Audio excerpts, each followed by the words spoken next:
every weekday from noon to 3 exclusively on WOCA The Source.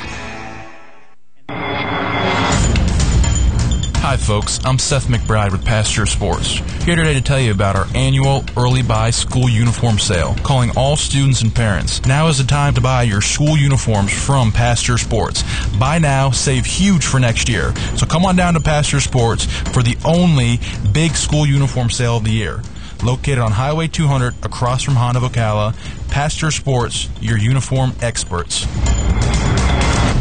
All right, thank you. 24 minutes before 8 o'clock. Beautiful looking Wednesday. Look at that day out there, right? You know what the beauty is about living on a planet that has a brand new day every day? What's that? This kind of sounds silly, doesn't it? It's a brand new day every day. I mean, if you lived on a planet that took like 16 years for each day to pass, it's like, holy mackerel. Oh, yeah. 16 years before I have another opportunity to do something new. Wow. Right? So every day here on this planet, we have another opportunity to do something new, to start afresh. You know, the opening song we use, leaving the past behind and moving on, whatever that song says. The one thing I've always admired as a personality trait is focus.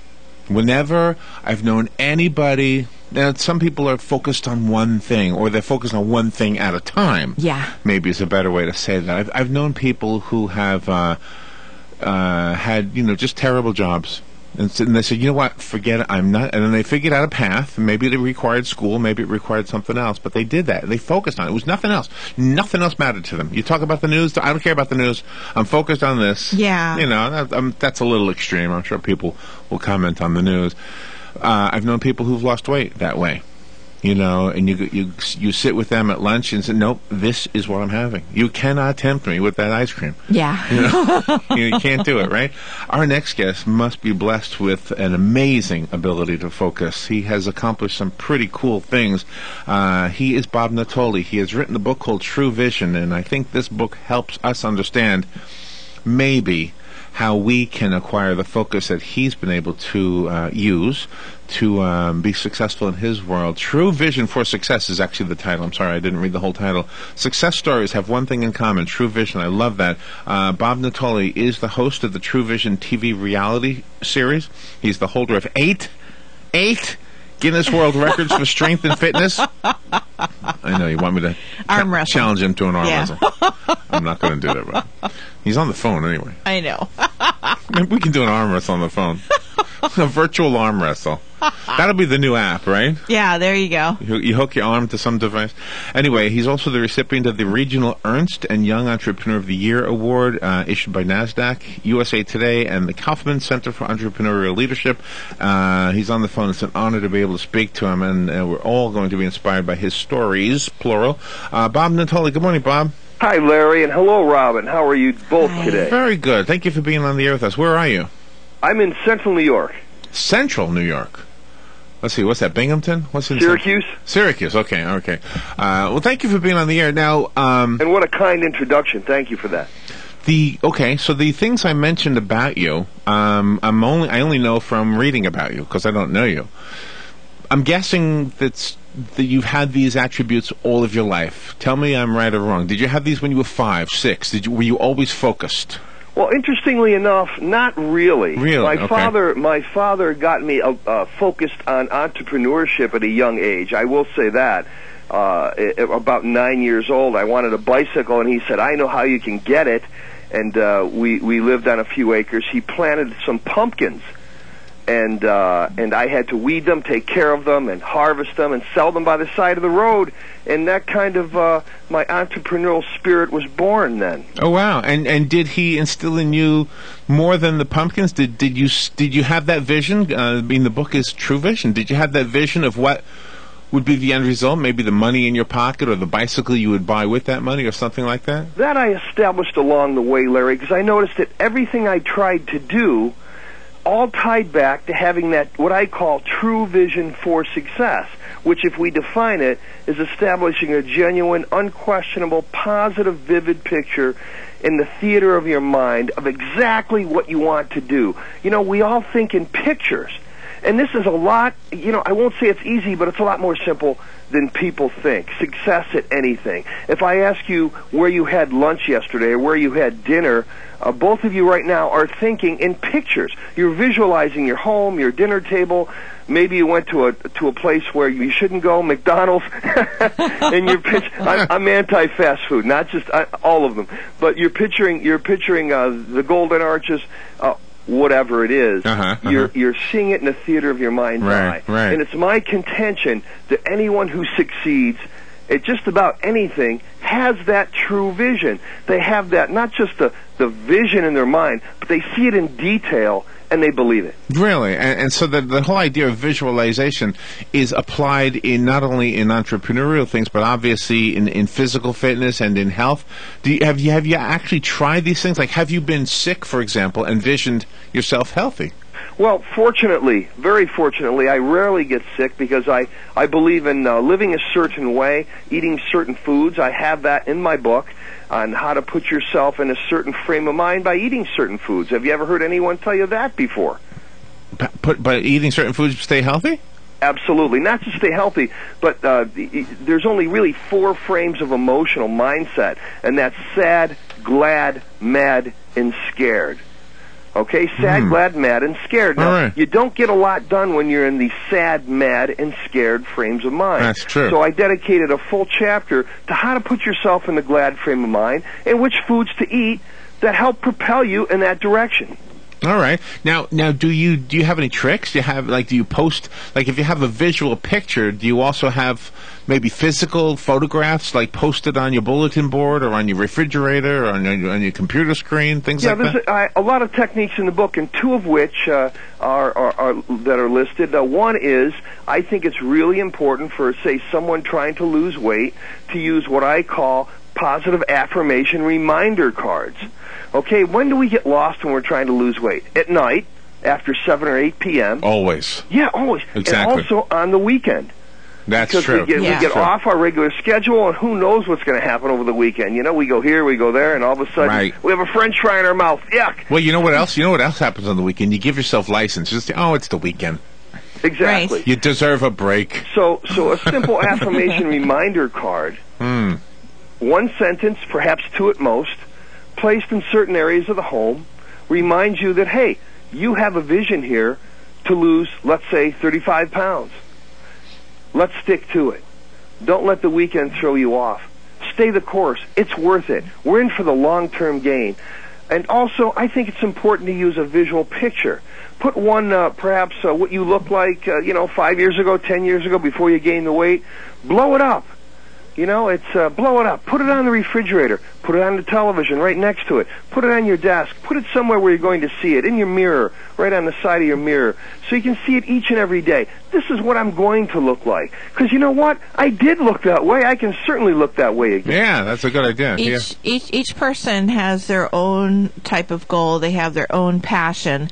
And that passion and or goal is different from anybody else's. How do you help them overcome the hurdles and setbacks and keep moving forward, especially from the people that have negative comments? Well, you're absolutely right, Robin. What's interesting about True Vision for Success is that these particular techniques cut through whatever you want to do. For example, I am an entrepreneur. I do have strength and fitness records. I'm very happily married for 27 years. Success is the same for everything. And I think that's very interesting. You also mentioned that some people are negative. Well, you know what, Robin? Most people are negative, and they don't know it. That's the bad part. Some know it, but most don't. Most say, well, I'm a very positive person. Not true. Interestingly enough, about 80% of the people are walking around most of the time with negative thoughts. So now Robin mentioned one type of negativity. I want to mention another one, and I think this is maybe actually more frequent. The type Robin mentioned is the guy who says, I'm going to lose weight, or I'm going to be successful at this business. And then a friend or a coworker or somebody says, it's never going to happen for you, right? That's one kind. The other kind of negative is just simply when you're watching the news, let's say, and everything is dismal. The economy is falling, people are shooting each other, and you get these negative images and these negative impressions, and it makes you sometimes feel, I don't know if you've ever thought this, but it sometimes feel like, oh man, what am I working toward this for? Why am I working toward a new car when there are people being shot? It's almost like there should be a bigger, I don't know, maybe a more noble quest. But at the same time, a new car wouldn't be bad, Yeah. Well, a couple of things, First of all, the news is sensational. Yeah. Are they giving you an accurate representation of what's really going on in the world? And the answer is no.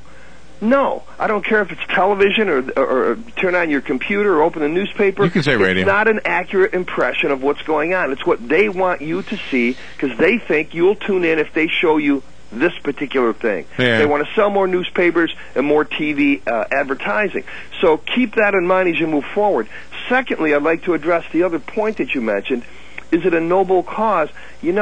I'm a firm believer in if you're a better person, if you have more, if you're happier, if you're in that glad frame of mind, and you walk around with a positive vision for your life, you're going to be better for your family. You're going to be better for your community. Yes. You're going to be better for your business, and on and on and on. And a really good example of that is the Bill and Melinda Gates Foundation. It's a $1 billion foundation, and they help just so many people around the world. Never would have happened unless he succeeded financially. Oh, I'm with you 100%. I mean, there's this kind of a philosophy that you should do without, and then when you do without, you can't help anybody. Right. Exactly. You can't help anybody, and you should be helping yourself so that you can help others.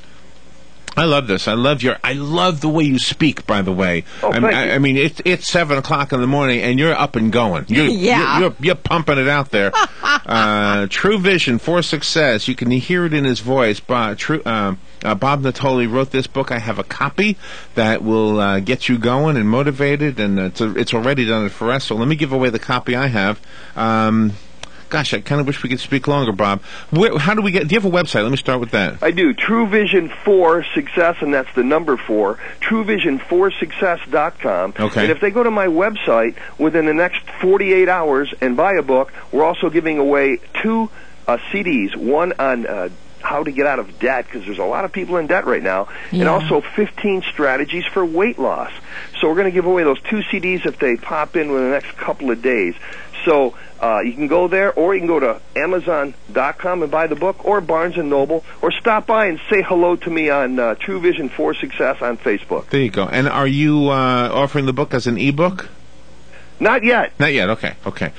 Just asking for those people who like to have ebooks. Bob, what an honor and a motivational moment to be able to speak to you. Thank you for being on the air with us today. Thank you so much, Larry and Robin. It's been my pleasure. All right, great interview. We'll take a little break, and we'll be right back. We may not have the kind of winters they have up north, but Florida weather can be still pretty rough on your ride. And Ford Lincoln of Ocala wants to save you money and time during their Restore Your Ride service event. Right now, you can drive into Ford Lincoln of Ocala, receive a free brake inspection, and if it's determined you need brake work, you can receive up to a $50 rebate on any Motorcraft brake service when you use your Ford service credit card. And if it's tires you need, Ford Lincoln of Ocala's Completely Satisfied Service Center can hook you up with up to $120 in rebates on any of the top brands backed by their low-price tire guarantee. So stop chasing all over town for this service and that service. Get it all done right, the right way at the right place at Ford Lincoln of Ocala during their Restore Your Ride event. There's also great savings on Motorcraft batteries, wiper blades. My dad used to say, don't wait till it's too late. Get it done now. Visit Ford Lincoln of Ocala's Completely Satisfied Service Center, open Monday through Friday, 7:30 to 6, and Saturdays till 5.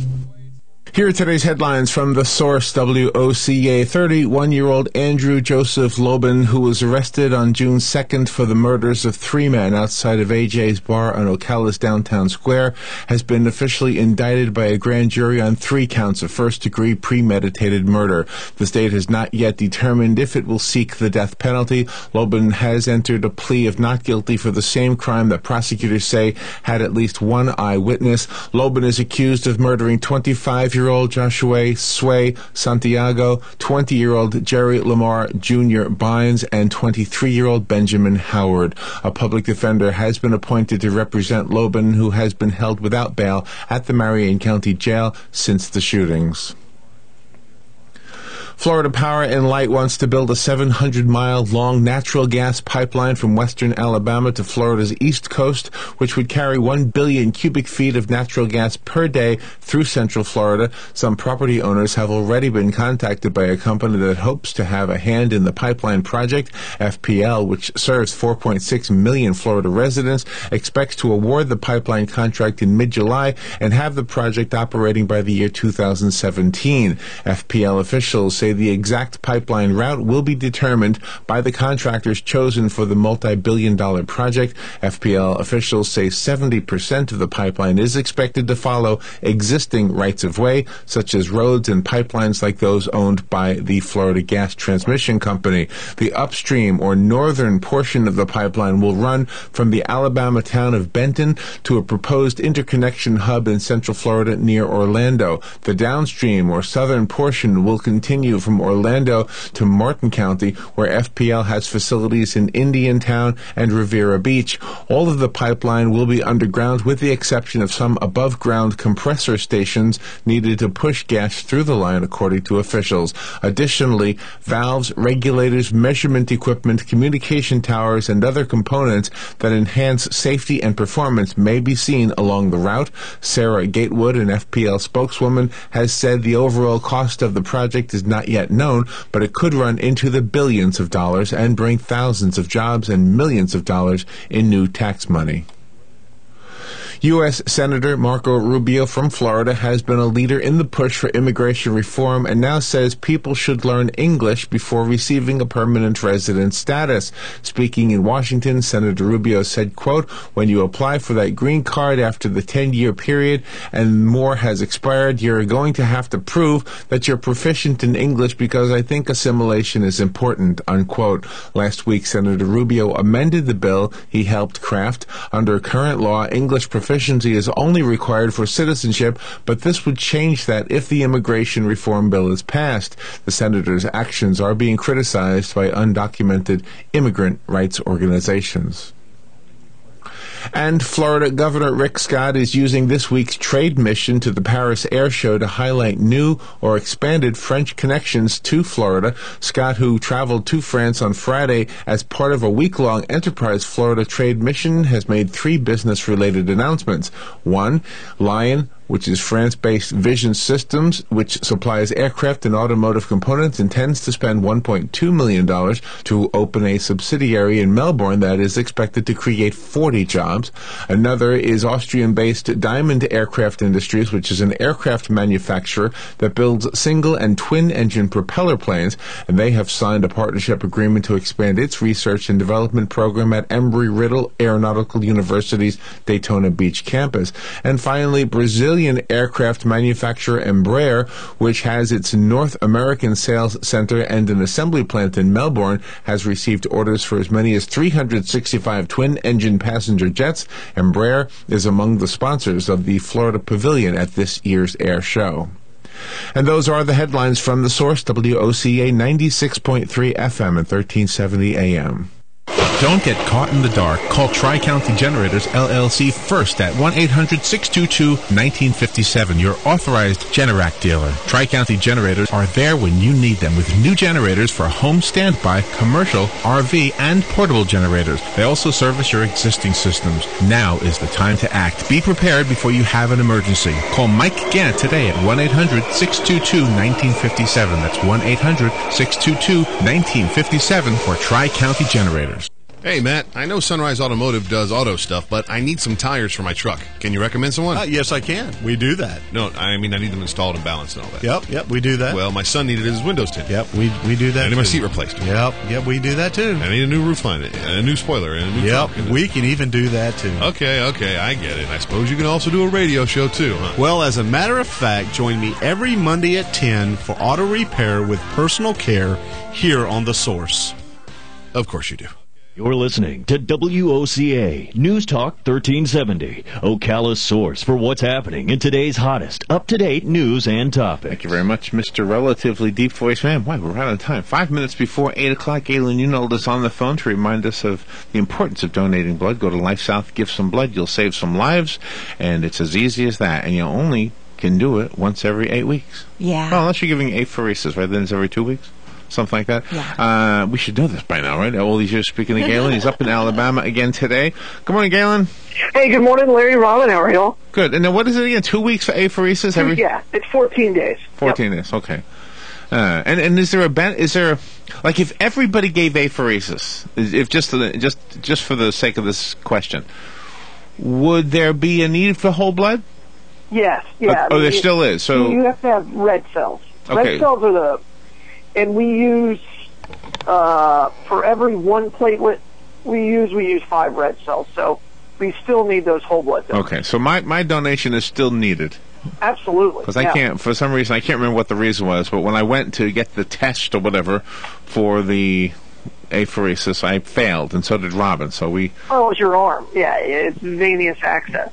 We are whole blood donors. Yeah, I think your veins are too deep and mine are too tiny, because if once the blood makes the return trip, my veins might explode. Why don't we call ourselves? That's what they told we me. should call ourselves Deep and Tiny. Oh, I like that. Deep and Tiny. Tune in to the source for Deep and Tiny in the morning. Oh, I like that. Have a little logo with 2 little blood droplets on it. I like it. So how's things in Alabama? Really cool. I took a tour of the Kia plant here yesterday. Oh, that's cool. Where they make the Sorrento, right? And the Forte, and the 2 cars. Did it make you want to buy one? Sorry, say that again? Did it make you want to buy one?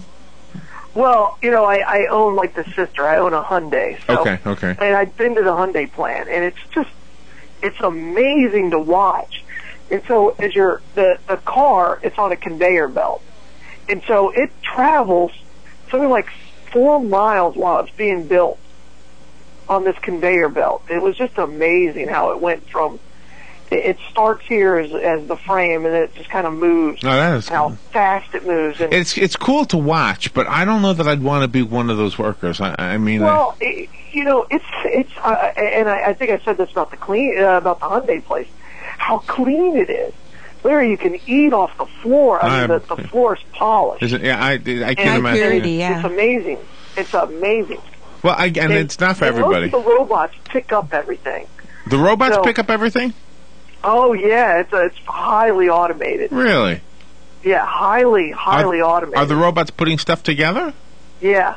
Oh, okay. Yeah. Well, the robotic arm. It's not like a. So there's not an assembly line thing like because I went to the Ford plant when I was a kid, and it was all guys. I mean, it was just men putting together cars. Not anymore, huh?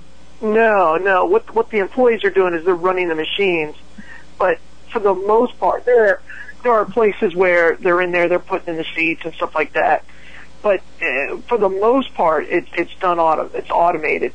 And the crazy thing is the Kia plant that's here accounts for over 9,000 jobs because of all the sub businesses that are created. Wow. The stamping, the place, people that make parts. Mm-hmm. The retail. Well, see, this is the thing. It's pretty amazing. I mean, I'm all for Buy American, but Kia is considered a Japanese car, right? Well, it's Korean. Korean, okay, yeah. Okay. So, but still, it fits this conversation. I've often thought, well, that used to be the thing when it came to cars. Buy an American car, but now you buy a Kia, you're supporting American workers. That's right. Right, and it depends on what model you buy. I mean, the Toyota, the Camry is made in Tennessee, I think. Hyundai is made, the Sonata and the Elantra is made in Montgomery, Alabama. Oh, wow. Mercedes is made in Birmingham. I mean, it all depends on where you're buying it. Yeah. I mean, there's a couple of Ford models that are made in Mexico and North America and Canada. So, I mean, we're a global population now. I mean, it's... Yeah. I think... But, like, if you buy a Hyundai, you're still supporting that dealership. You're still supporting the people who work at that dealership. It's the same as you are at a Chevrolet. And Yeah, no, I'm with you. That's great. I'm with you. I think it's great for the marketplace. And connecting that to what you do, when we sign up, for example, for the bone marrow registry, isn't it true that somebody in another country might need, because there's so few people that match, that I might match somebody in Germany, for example, sure. or it's a worldwide registry.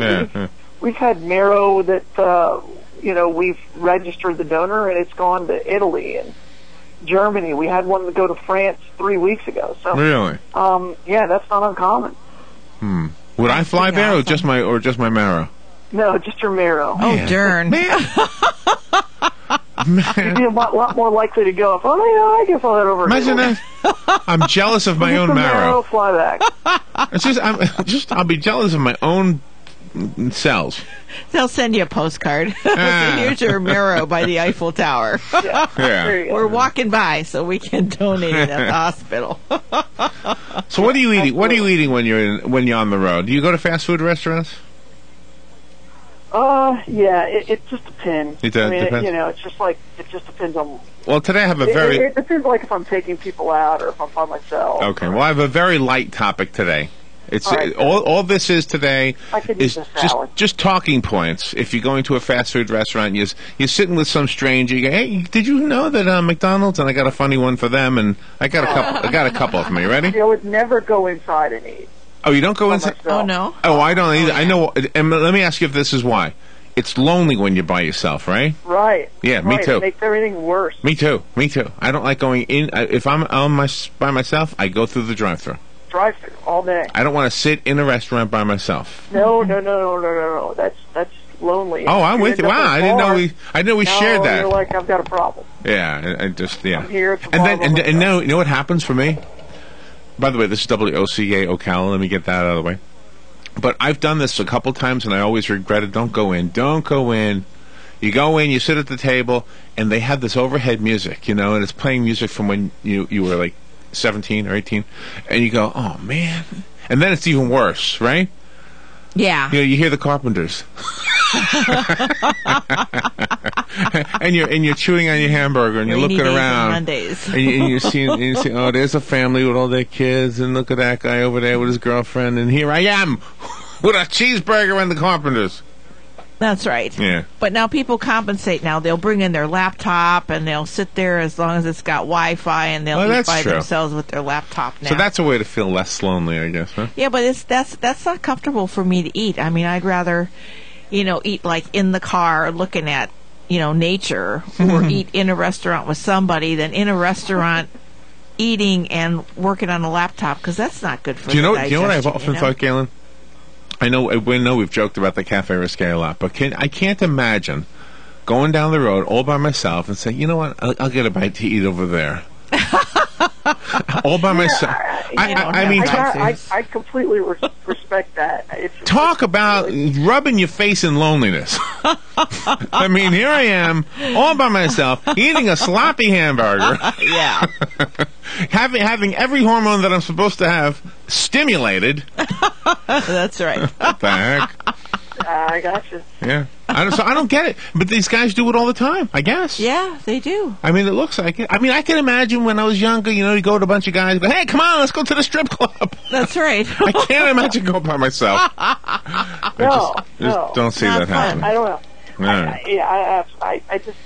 I know there are times where, like, if I've been traveling and you need Wi-Fi service for your laptop or something in order to get something done. Right. McDonald's has Wi-Fi. Right. And so I have stopped at many of McDonald's and gone in and ordered something just out of guilt, so I didn't sit there and suck up their Wi-Fi for nothing. Just so I could do something. Well, so I do have... maybe what that person's doing with a laptop, Rob. I'm just defending myself on that one. Yeah, well, I can see that. Actually, I can actually see that. Yeah, it's not a bad idea, really. You got to order something. All right, let's go to the phone. I heard Clark Howard talking about a balloon that was going to provide internet service. What are you doing at Stormy? Yeah, right. What? On Clark Howard yesterday, he was talking about this program where there's a hot air balloon, which is actually providing Wi-Fi service for people. And I don't understand how that survives in the wind. Why not just build a tower? I don't know. I think it was Australia. I can't remember where he said it was. Good morning. You're on the air. Good morning, Larry. Hey. Long time. How you doing, Norm? Almost forgot your number. Yeah, me too. I'm forgetting a lot of things these days. Uh-oh. But one thing I do remember. What's that? A tribute to J. Edward Deming. He was the originator of all that high-tech manufacturing by the Japanese. Oh, okay. He was hired by the Japanese because he was rejected in Detroit. And the union didn't want him because they thought it cost them jobs with all the yeah. And the company didn't want to have a problem with the union, so the Japanese hired him. And that's the beginning of the great story of Japanese quality. I thought he should get mentioned. Nobody speaks of him very often. Yeah, I don't think I knew the name. Yep, J. Edward Deming. Huh. He was over there for 20 years in Japan. Wow. And when he got back to the United States, he was 80 years old, and a Ford Motor Company picked him up quick.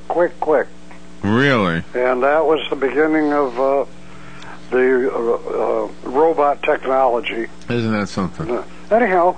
Thank you, Norm. Appreciate that. All the best to you folks. Thank you. You sound good. Yeah, I'm here. Good. Good, Norm. Bye-bye. All right. Thanks, Norm. Oh, there you go. I didn't know the name. Did you know the name, Galen? No, I never heard of it. No. All right, so here's some fun little tidbits about fast food. Are you ready for this one? I'm ready. Here's one. Burger King. Way, would you I mean, you know me. I'll talk to anybody. I don't like talk to people in restaurants when they're eating. You do not? No, I'll talk to the waitress all day long. Oh, yeah. Yeah, okay. So here's one. So here's the kind of thing. You go to Burger King and you say, hey, by the way, did you know this? In 2009, Burger King had something called the Whopper Sacrifice Campaign. Have you heard about it? I have not. No. All right, the premise was very simple. You would use a Burger King application to unfriend 10 people on Facebook. You would get a coupon for a free Whopper when you unfriended 10 people. What year was this? 2009. Oh, okay. You would, if you unfriended 10 people, you got a free Whopper. It says, normally there is no notification involved in unfriending someone, but in this instance, Burger King would send the friend a message informing them that their friendship was less important than a free sandwich. Yeah, that didn't fly, did it? People, wait a minute. The campaign was promptly dropped, but not before people leapt at the opportunity, abandoning almost 234,000 friends, which means that Burger King had to fork over 23,000 Whoppers. That's awesome. Yes, how about that, huh? And Facebook's been slowly dwindling ever since. Let's see. The next one is about the Taco Bell dog. The Taco Bell dog's name was Gidget. Did you know that? Mm-mm. I don't know that. No, I did not. Let's see. Taco Bell's Gidget was considered to be racist. Really? The dog, yes, was considered to be racist. She found several. He's a dog, and dogs care about race. And they stopped using this in the year 2000. But Gidget got some jobs in the movie called Legally Blonde 2, Red, White, and Blonde. Oh, yeah, it was a cute dog. It's a little chihuahua. And then she was the mom, I think. And then because it was such a successful campaign for Taco Bell, the guys who had the idea sued Taco Bell because they weren't getting any money for the idea. There was two guys in Michigan. They're named Joseph Shields and Thomas Rinks. They pitched the idea of Gidget the Chihuahua to Taco Bell in the 1990s, but they were rejected. And then the ad campaign started using the idea. The men took Taco Bell to court in 2003, and a jury awarded them $30 million. Good for them. But wow. But the judge added $12 million to it. Why not? They walked away with $42 million for that idea of a Chihuahua. Wow. How about that? And then they went on to make a movie. Did they? Yeah, there was something about Chihuahuas in the movie. Okay. Next one is about Wendy's. Wendy's. Let's see. What do I have here about them? In 2000, the child. In 2000, Wendy was adopted, right, by Dave Thomas. Yeah. No, I did not know that. No, she was. Yeah, and he was like a big supporter of adopted children. So.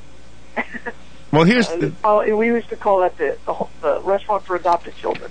Yeah. Oh, really? Yeah, she kinda was cool. adopted because that's what he wanted. I think she's getting cuter, by the way. I think she's getting cuter. I think they changed the logo. She's just a little cuter. Yeah. All right. Wendy's had an incident in 2005. One of the restaurants in Manchester, New Hampshire, had a break-in. Oh. And there was actually 2 employees who broke in and opened the safe and stole money. Oh. One of the guys' name was Steve LeMay. The other guy's name? Ronald McDonald. Oh. No. Funny. That was his name. So now when you go to Wendy's, Who the heck? Who names their child Ronald McDonald? I know. They must have liked the clown when they well, were growing up. I'm so proud of me being a McDonald. I got to name my son Ronald. There you go. That's it. Not Ron. But you know. Oh my gosh. Oh man, that's brutal. Oh man, no wonder he went to a life of crime. All right, here's another one. His parents' fault. That's right. And blame it on I the would, parents. I would go in front of the judge and like, look, sir, my name is Ronald McDonald. I was destined to make a living in fast food. I just couldn't make enough. So I decided to rob a Wendy's. Sir, why didn't you rob a McDonald's? Figured they would recognize me. Funny. You know, the shoes are a dead giveaway. Funny bit. Funny bit. Yeah. Those shoes. Yeah. The hair. Nobody might get Come you. on. That yellow suit. Oh. And I hope the guys now. When you hear Ronald McDonald, you think the guy's got to have red hair. Right. And big shoes. No wonder I went to a life of crime. And wear stripes. You know what his middle name is? That's what it needs to be. So now you have a story for Wendy's. And it's not Donald. It's Ronald, too. I mean, Ronald. come on. Yes, it is Ronald McDonald. Yeah. Here's one from KFC. In 2009, May of 2009, Oprah Winfrey decided that she would advertise KFC, and she had a coupon that you could download from her website, and she told her audience about it. That coupon would give you a free grilled chicken meal at KFC. Well, they received unprecedented and overwhelming response, which is a politically correct way of saying, holy crap, we got a lot of hamburgers. A lot of chicken to make. Got a lot of chicken to make. Anyway, by the time KFC decided to stop the program, 10.5 million coupons were printed. Wow. They had to honor every single one of them. Oh, so it was like a barter. She didn't really pay cash for that. I don't know how that worked. She didn't pay that. I mean, it's Oprah. Yeah. Holy mackerel. In exchange for her saying their name, I guess they didn't realize how successful that would be. Well, yeah, because those meals are what, like $6 or $7 a piece? Now here's one. I'll never doubt the power of Oprah. No, I know. It's amazing. Somebody in her position can say something and boom. Yeah. All right, the next one is about McDonald's. Now, this is about the lady who sued because coffee spilled on her lap. Remember that lady? Right. Okay, her name, where's her name on here? She was in the drive-thru. Her name is Stella Liebeck, and she was she was 79 years old. 79 years old. Now, this is what happened to her, and I never knew the whole story. McDonald's coffee is 180 degrees Fahrenheit. Your coffee maker at home makes coffee at about 140 degrees. Oh. That little 40-degree difference is huge. Mm-hmm. When she spilled coffee on her lap, it literally burnt her down to the bone in that part of her leg. Oh, my God. Never knew this. Mm-mm. The medical expenses to fix her were about $10,000. She actually sued McDonald's for $10,000. That's all she ever asked for. Yeah. McDonald's counter-offered her with $800. And she said, No. And she said, I can't pay my bill with $800. I believe you're responsible for this, and you need to pay the whole bill. So she went to a lawyer.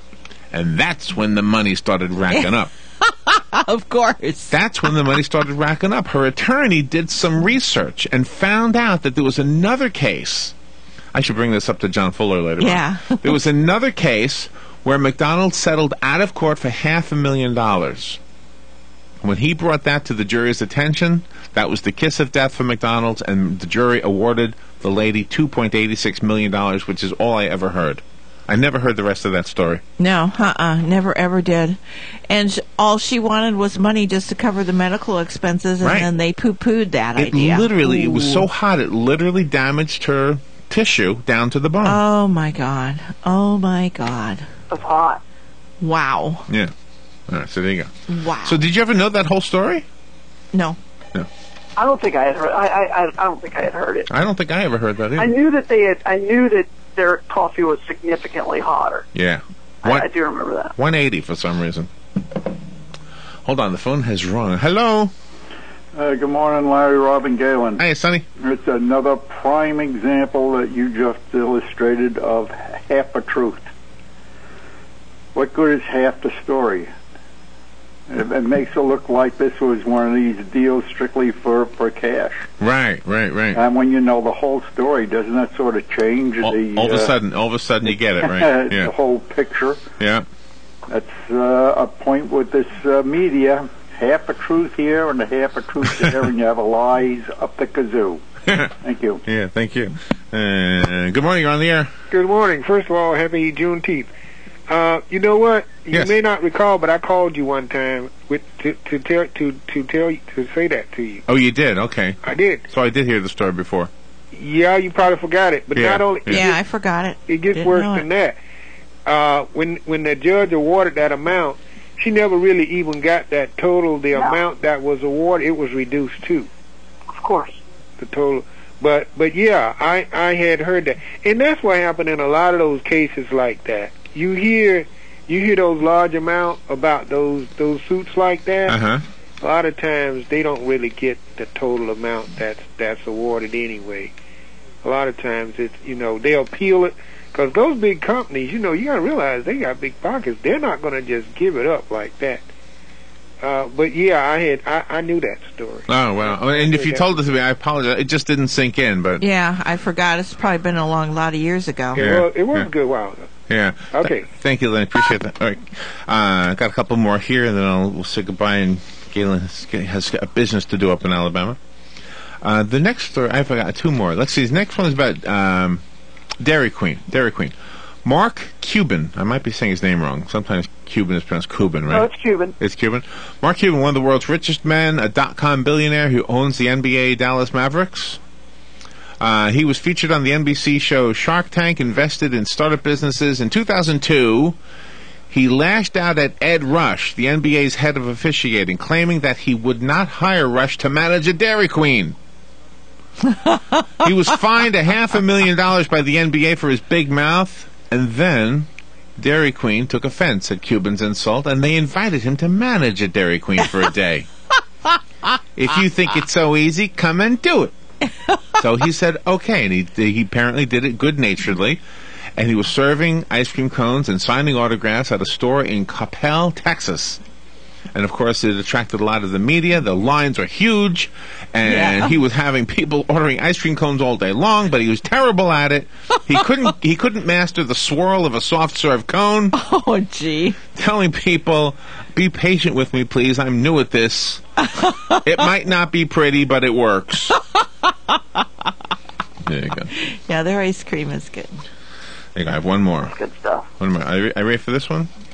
All right, there was a guy working at Arby's, and one day, while operating the meat slicer, he severely cut his right middle finger. Oh. Now, he was just a teenager. He said, I don't need any stitches, and he left, at the end of the day, he went for a swim in Lake Michigan. Okay. And gee. Infection set in. Sure. And the doctors were forced to amputate the top of his finger. His name? Rahm Emanuel. Ooh. Nice job. If you ever look at and a picture... now he runs Chicago. Yeah, now he runs Chicago. So next time you see a picture of Rahm Emanuel, look closely. See if you can see where they removed part of his finger. Hey, you left your finger at Arby's. That's right.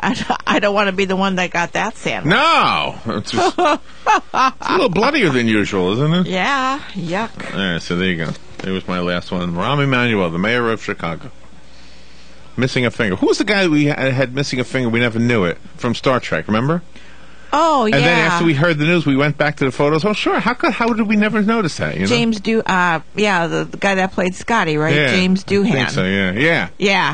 Yeah, he's missing a finger. So every time you look at a photo now, I say, oh, how come I never noticed that before? Yeah, exactly. I guess we don't look at hands.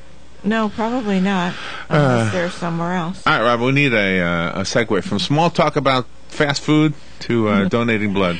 Well, if you go to Life South Community Blood Centers to donate 1 unit of blood so you can potentially save 3 lives, you're going to get a lot of small talk there because everybody is so interesting. They have all of their own stories, the staff and the people that come in to donate. So go to Life South Community Blood Centers, donate 1 unit of blood, get your name on the bone marrow donor listing, learn how to become an ambassador, and enjoy all of the tidbits for that day so you can share. Yeah, perfect. There you go. Let me go to the phone first, and we'll find out where the bloodmobile is. Good morning. You're on the air.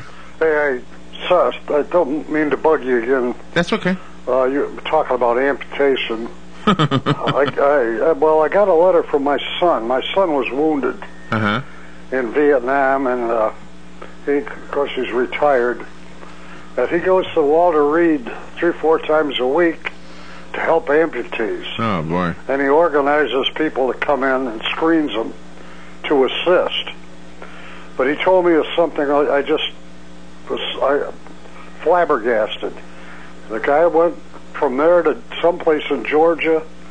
There was a quadruple amputee. And they gave him 2 new arms. And he came back to Walter Reed with 2 arms, real arms, that they were grafted onto him. Really? Wow. And some type of neurosurgery was involved. And he came back, he could move his arms. And my son told me, he said after about 5 weeks, he could start to move his fingers. Anyhow, I thought that was absolutely phenomenal. I may have seen that online. Yeah, I think I saw that story. Well, that is amazing, yeah. Well, anyhow, good day. Thank you, Norm. And congratulations to Norm's daughter, Celia Bills, for winning a Harvey Award for outstanding performance. There you go. So congratulations, Norm and Lillis. Congratulations, Celia. Good job. Galen, where's the bloodmobile today? I just had to say congratulations. Where? No. We're at the Publix on 40 East, and then also the Publix out on Southwest 34th.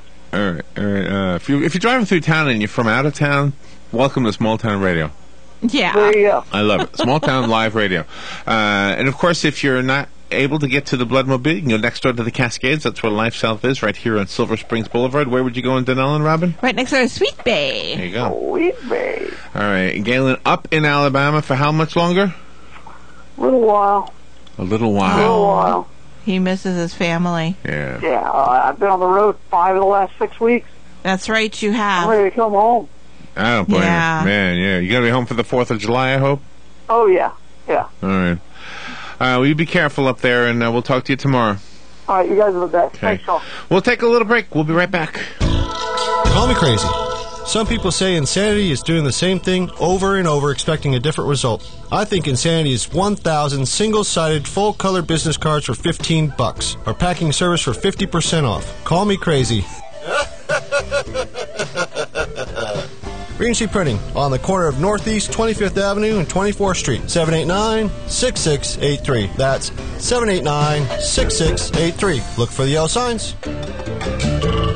Look who just walked in the room. Joel Wiesner from What's Up Ocala. Hey, Joel, I'm looking for something to do this weekend. You got any ideas? Absolutely. Check out our event calendar online at www.whatsupocala.com, and there is plenty of events there for you. Daily news updates to event reviews and magazine articles. Really? We've organized it all in one place online for you to cut through all of the hassle of finding something to do this weekend. We have a daily event calendar, a bi-monthly magazine, and we also do daily news articles. All right, Joel, that's perfect. Thanks so much. Yeah, whatsupocala.com. On the next Voice of Ocala, Bruce Fischelo from the Marion County Humane Society stops by talking about the dog and cat event that takes place this Friday at Ocala Municipal Golf Course. Dory Funk Jr., professional wrestler, and George Albright, the Marion County tax collector, stop by to talk about their charity wrestling event that benefits Helping Hands. Also, it's the ever-popular JJ's Corner Kick, and it's Mr. Golf as I get you prepared for this week's tour stop. All that and more on the next Voice of Ocala, 1370 AM, 96.3 FM, WOCA, The Source. I'm heading down to Daytona, where it all begins. Hear that? You could be going down to Daytona for the hottest races this summer. The track is really fast. The Firecracker 250 on Friday, July 5th, and the Coke Zero 400 Saturday, July 6th. Start the season even. And all you have to do is register for your chance to win at the following locations. Baseline Auto Sales, 2501 Southeast 58th Avenue on Baseline Road. Brick City Health and Fitness in the Pine Plaza on South Pine. And at the home games for the Ocala Stampede played at Trinity Catholic. Each sponsor will have 2 tickets for each race, and the drawings will be held Friday, June 28th. There's no obligation to enter, so you don't need to be present to win. And enter as often as you'd like. You're always a winner with WOCA The Source, and you could be...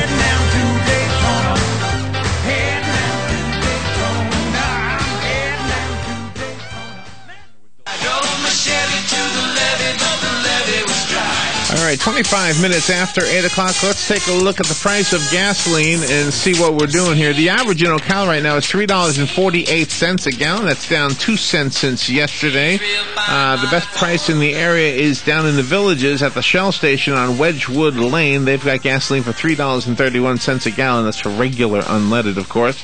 The Circle K down there, also $3.31. And 1 hour ago here in Ocala, the Kangaroo Station on Southwest College Road and Southwest 38th Avenue called in with gasoline selling at $3.44 a gallon, which is 4 cents less than the average price in Ocala. We'll be right back with other news. Hello all, Joe Martone here for Karaoke Time. You hear me each morning for the segment of Fun with Joe? Well, fun is what I do. So the next time you want to have a get-together, for just about any reason, give me a call. 470-0276 for Karaoke Time. That number is 470-0276. Everybody likes to sing, and with the words on the screen, it's just that much easier. Call Karaoke Time, 470-0276 for the next event, big or small. Karaoke Time can keep the fun in your business, too.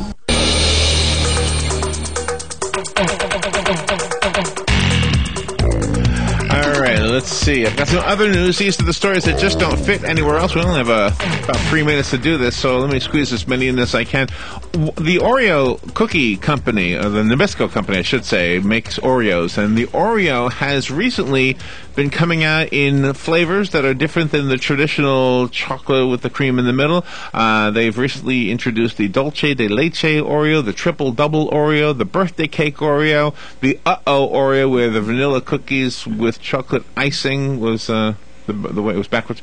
And they have a new one. It's called the Watermelon Oreo. Ooh.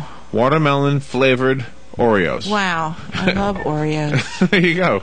Tastes like Gosh, they have vanilla Oreos, too. Tastes like a watermelon. Maybe go get some. Just try it out. Yeah. Let's see. The next story out of Whitby, England. A member of a town council in northern England says he has fathered a child with an alien. Okay. Who visits him 4 times a year. Simon Parks, a member of the Labour Party who sits on the council in Whitby on the Yorkshire coast, said many people think he is crazy. The Northern Echo reported, but he says he believes, or his beliefs rather, do not affect his work for his constituents. Okay. Going home to my alien dad. Parks is 53 years old, by the way. Hey, Joe, how you doing? Let's see, what do I got over here? Let's see, here's another one. Oh, did you see the fox that was, I showed this to you, right? The fox on the golf course? Yeah, that was that's fun. Not it right there. This is a different fox. Did you see the fox on the golf course, Joe? These guys were playing golf. and there was a fox playing with one of the man's balls. Yeah. And he kept jumping up and down and jumping up and it was like a puppy. Swatting it. You had long legs, like it wasn't fully, like an awkward puppy. He was so cute, just pushing fun. that ball around the golf course. It was fun. Anyway, here's another fox story. 2 men walking along a dirt road in Russia spotted a wild fox walking with a jar on its head. Oh. And there's a video. It's right here, actually, and it shows the men actually removing the jar from the fox's head. Oh, and the fox let him? Oh, gosh. I guess. That's Well, this is scary. even more of a puppy than the one on the golf course. Oh, okay. Yeah. Golly. I bet as soon as that jar All right, popped one off. more. I got 20 seconds. One more. Out of San Francisco. A man faces felonies after being arrested in San Francisco subway station where he was videotaped performing acrobatics and chasing passengers while naked. Okay. That's all I have time to decide. All right, we've got to go forward. Mike Huckabee is up next, and then let's debate the things that are in the news. We'll be right back with that. This is the Huckabee Report for Wednesday. I'm Mike Huckabee from Santa Rosa Beach, Florida. Even in Europe, President Obama can't escape the NSA spying scandal. The tale's next. Jay Farner here from Quicken Loans. I've got some important economic news. The economy is slowly improving, and we saw evidence of this on May 22nd in a speech from Ben Bernanke, the chairman of the Federal Reserve. When the economy improves, prices tend to rise. And when prices rise, mortgage interest rates usually follow. So if you've considered refinancing your home, you'd better act fast, even if you're underwater. If your current mortgage is higher than 4.5%, or if you owe more on your home than it's worth, call Quicken Loans now at 800-QUICKEN. Quicken Loans has helped hundreds of thousands of underwater homeowners save money by refinancing with HARP, the government's home affordable refinance program. But there are millions more of you out there who could be saving big money on your home loans by getting HARPed. Are you one of them? Once again, if your current mortgage is higher than 4.5%, or if you owe more on your home than it's worth, call Quicken Loans now at 800-QUICKEN or go to QuickenLoans.com. We're engineered to amaze. Important terms and conditions apply. Call us for cost information. Equal housing lender. Licensed in all 50 states. NMLS number 3030. Germany isn't rolling out the welcome mat for Obama as usual. After learning about the alleged eavesdropping they've been subjected to at G8 and G20 summits. Now, to be fair, the French probably doing it too. It appears that the erosion of trust in Obama isn't limited to the U.S., but it's also reaching his core constituents. His approval rating has dropped 8 points to 45% in a month, led by a massive 17-point drop among young Americans. Obama is trying a tactic he's used with past scandals, dismissing them with a folksy euphemism. Others call the NSA scandal a constitutional crisis, but he's brushed it off as a ruckus. With new revelations arriving almost daily, we'll all know if Obama is really worried if it escalates from a ruckus to a Donnybrook or to an all-out foo-for-all. Obamacare isn't even here yet, but scammers are already using it to bilk seniors. Consumer watchdogs say con artists claiming to be federal workers are calling up seniors and telling them they've been selected to be among the first to get Obamacare insurance cards. Then they take their personal information over the phone, like bank account and social security numbers. Be warned, anybody who calls and claims to represent Obamacare is just trying to steal and abuse your personal information. Rest assured, the real people in charge of Obamacare in Washington will already have your personal information to abuse.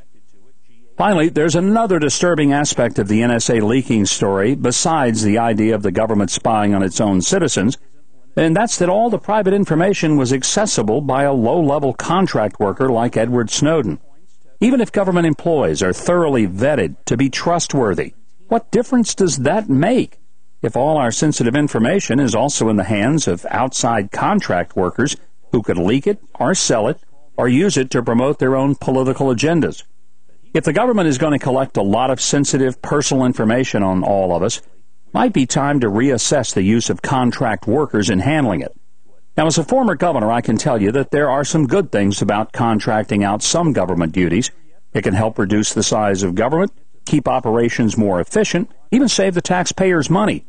But there's some serious downsides, too.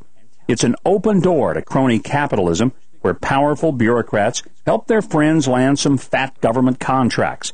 And how can President Obama promise to protect heroic whistleblowers and then have his administration harass, demote, and prosecute him? Well, one good excuse, he was talking about protecting civil servants. They're not civil servants. They're contract workers. And this is the Huckabee Report. Whenever we talk about cancer, we always use the same word. Someday. Someday there'll be a cure. Someday we won't lose the people we love. But when is someday? Someday is today. Thanks to the Leukemia and Lymphoma Society, hundreds of thousands diagnosed with blood cancer are today living a normal life. In the past 12 years, half the cancer therapies approved by the FDA were first approved for blood cancer patients, many with research supported by LLS. We are on the brink of life-changing breakthroughs. You can make these happen sooner. Call 888-HELP-LLS or visit LLS.org. Help us make cures happen. Help us reach today sooner. Call 888-HELP-LLS or visit LLS.org. The Huckabee Report is brought to you by Dairy Queen, Silver Springs, Ocala. Howdy, folks. RL here to invite you to Dairy Queen for a great new meal. Dairy Queen's now serving 3 different $5 meals. Hot dogs with chili, cheese, slaw, whatever. Quarter pound with cheese, loaded up any way you like it. Solid filet chicken tenders. And each meal comes with fries, a drink, and a sundae for only $5. You got that right. Nobody beats that deal. A great value and a great meal. So come on down to Dairy Queen at Silver Springs, where they always treat you like kings and queens. Good credits, bad credits. It's none of our business because we're not an auto dealer. We're not a bank. We're not your mother. We're OcalaForSale.com. Marion County's marketplace for cars, trucks, and SUVs. We've got thousands of sellers standing by to take your call. No middleman. But hurry, don't walk, don't run. Just sit down and log on to OcalaForSale.com. Prices and inventory change daily. Offer does not include dealer upcharge. Undercutting, rust proofing, factory surcharge, or delivery fee. See website for details. Hi, I'm Russ with Climate Control Mechanical Services, and I want to invite you to tune in every Thursday at 10:30 a.m. to listen for tips and answers to the many questions you may have about your air conditioning and heating for your home or business. The Climate Control Show, every Thursday at 10:30 a.m. right here on WOCA, 1370 a.m. and 96.3 FM, The Source.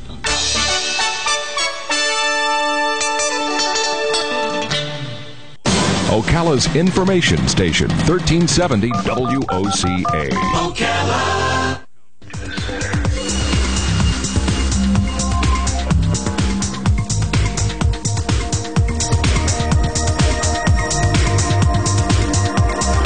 All right, 24 minutes before 9 o'clock. This is the show that we created so that you could debate things with each other, with me, with our elected officials, with our Supreme Court justices, et cetera, et cetera, et cetera.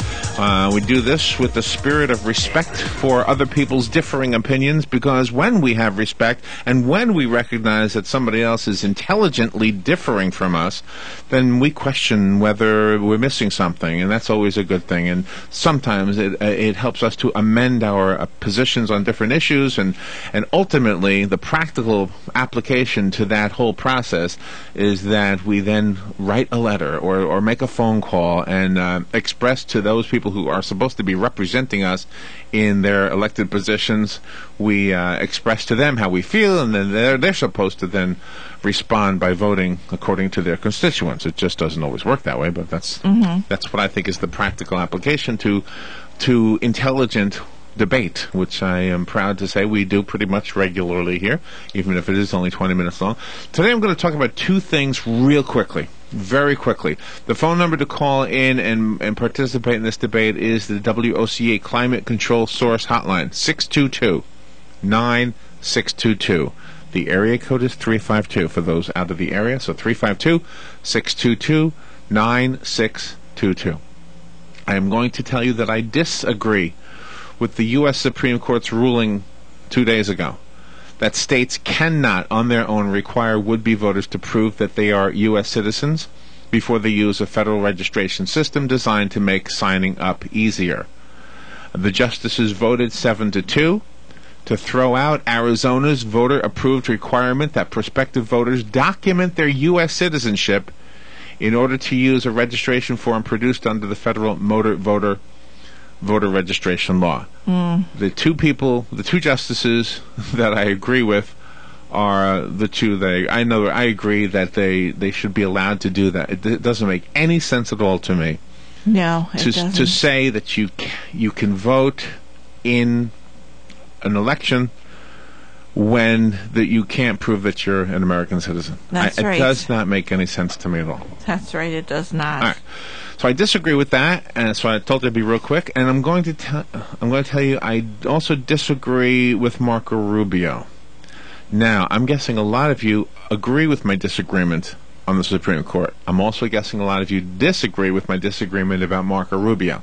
So I want to make a case to explain why I disagree. And first, let me tell you what I disagree with. Marco Rubio, and I like this guy for the most part, but he basically said yesterday that people should learn English before getting permanent residence status. This is what he said. Here's his quote. When you apply for that green card after the 10-year period and more has expired, you're going to have to prove that you're proficient in English because I think assimilation is important. So let's just take that apart just a second. I believe assimilation is important, yes. I also think that if you're going to be in this country, you should be speaking English, yes. Mm-hmm. But for a legislator to make a statement like that means that there would then be a law. You don't just make statements unless there's going to be some kind of a regulation, an ordinance, right? Right. He is pushing, Senator Rubio is pushing for an immigration reform, and much of which I agree with, but I disagree with this part. Now, what he's not talking about citizenship, he's talking about residence. In other words, you're living here, but you're not a citizen of here. Mm-hmm. Okay? We could talk about the fact that there is no official language of the United States, and that's a different debate. This is not about that. Right. This is about residence, to be able to be here. Here's why I'm against it. There are people living here who have made a good life for themselves, who have learned English, and rather than seeming like I'm focusing on anybody Hispanic, let's pick out somebody from Eastern Europe or anywhere in the world, okay? Let's say a Russian mother-in-law. Okay, so here's the family. They've moved here from one of the Eastern countries in Eastern European countries. They've come here. They've made a good life for them. They've raised their children. They're all speaking English. Everything's fine. And Grandma over in Eastern Europe is really starting to have health issues. Okay? So rather than they moving over there, they move her over here. The chances of her learning English is very remote. It's not going to happen. Okay? The family can speak to her because they understand Russian, and there she is living in their house, and they're together. To tell her that you cannot live here unless you speak English is ridiculous.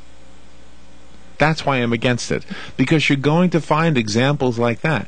Now, do I agree with the sentiment that it is better to learn English so that you can assimilate? And if you're thinking about a young immigrant, somebody moving here wanting to start a new life, yes, I would think it's important to encourage that person to learn English. Sure. I'm not against that. I'm against the law saying it has to be the case. Because as soon as you make a law saying it has to be the case, you set up people who really... you should not be kicking out people just for that reason. Mm-mm. Okay? That's why I'm in a disagreement with it, and I'm speculating that a lot of you disagree with my disagreement. So two things I'm bringing to the table. I disagree with both of them. I disagree with the Supreme Court's decision to require that says that a state cannot require voters to prove they're U.S. citizens. I think a state should have that right. I also disagree with Marco Rubio's statement, and this is not about citizenship. Don't confuse citizenship with residency. Mm-hmm. I disagree with his statement that residents should be required to prove that they can speak English. Residents. All right, let's go to the phone. Good morning, you're first. Yes, good morning. Hey. Hi, Dick. Yeah, I agree with you on the... it's ridiculous to require people to be able to speak English before they, I guess, can come anyway. Citizenship, if they can't read and understand the Constitution, I have a problem with that. I'm with you. Yeah. Switching gears, Marco Rubio went to Washington and he contracted that disease that unfortunately most of these politicians get when they go to Washington. It's called by several different names. You know, the current version might be Upchuck Schumer is Grahamism. Lindsey Graham is a traitor to the United States Constitution, as well as Upchuck Schumer. They don't have any problem with this thing called NDAA, the National Defense Authorization Act, which says that you can disappear by military arrest and have no legal recourse at all. No court appearance, no nothing. And as I understand it, Mr. Rubio signed on to that. And that is frightening. That's absolute Gestapo, Stasi, you know. That's what it is. I mean, there's no. if the government gets your number and says you're going to a FEMA camp and make you disappear, and your family can't find out anything. Yeah, right. That is frightening. And the IRS, the situation with the IRS just proves that the government is so beyond control. Nothing is going to happen to these IRS people. They may do a little cosmetic shifting, you know, like fire a couple of people, whatever. But they are so entrenched that the Congress will not do anything. They got everybody's number, and they've got dirt on probably every politician in Washington. And the politicians can sit there and whine and scream and make them look bad, but that's all that's going to happen. And that's the outlook for today. But remember, Christ is coming. Thank you. All right, thank you.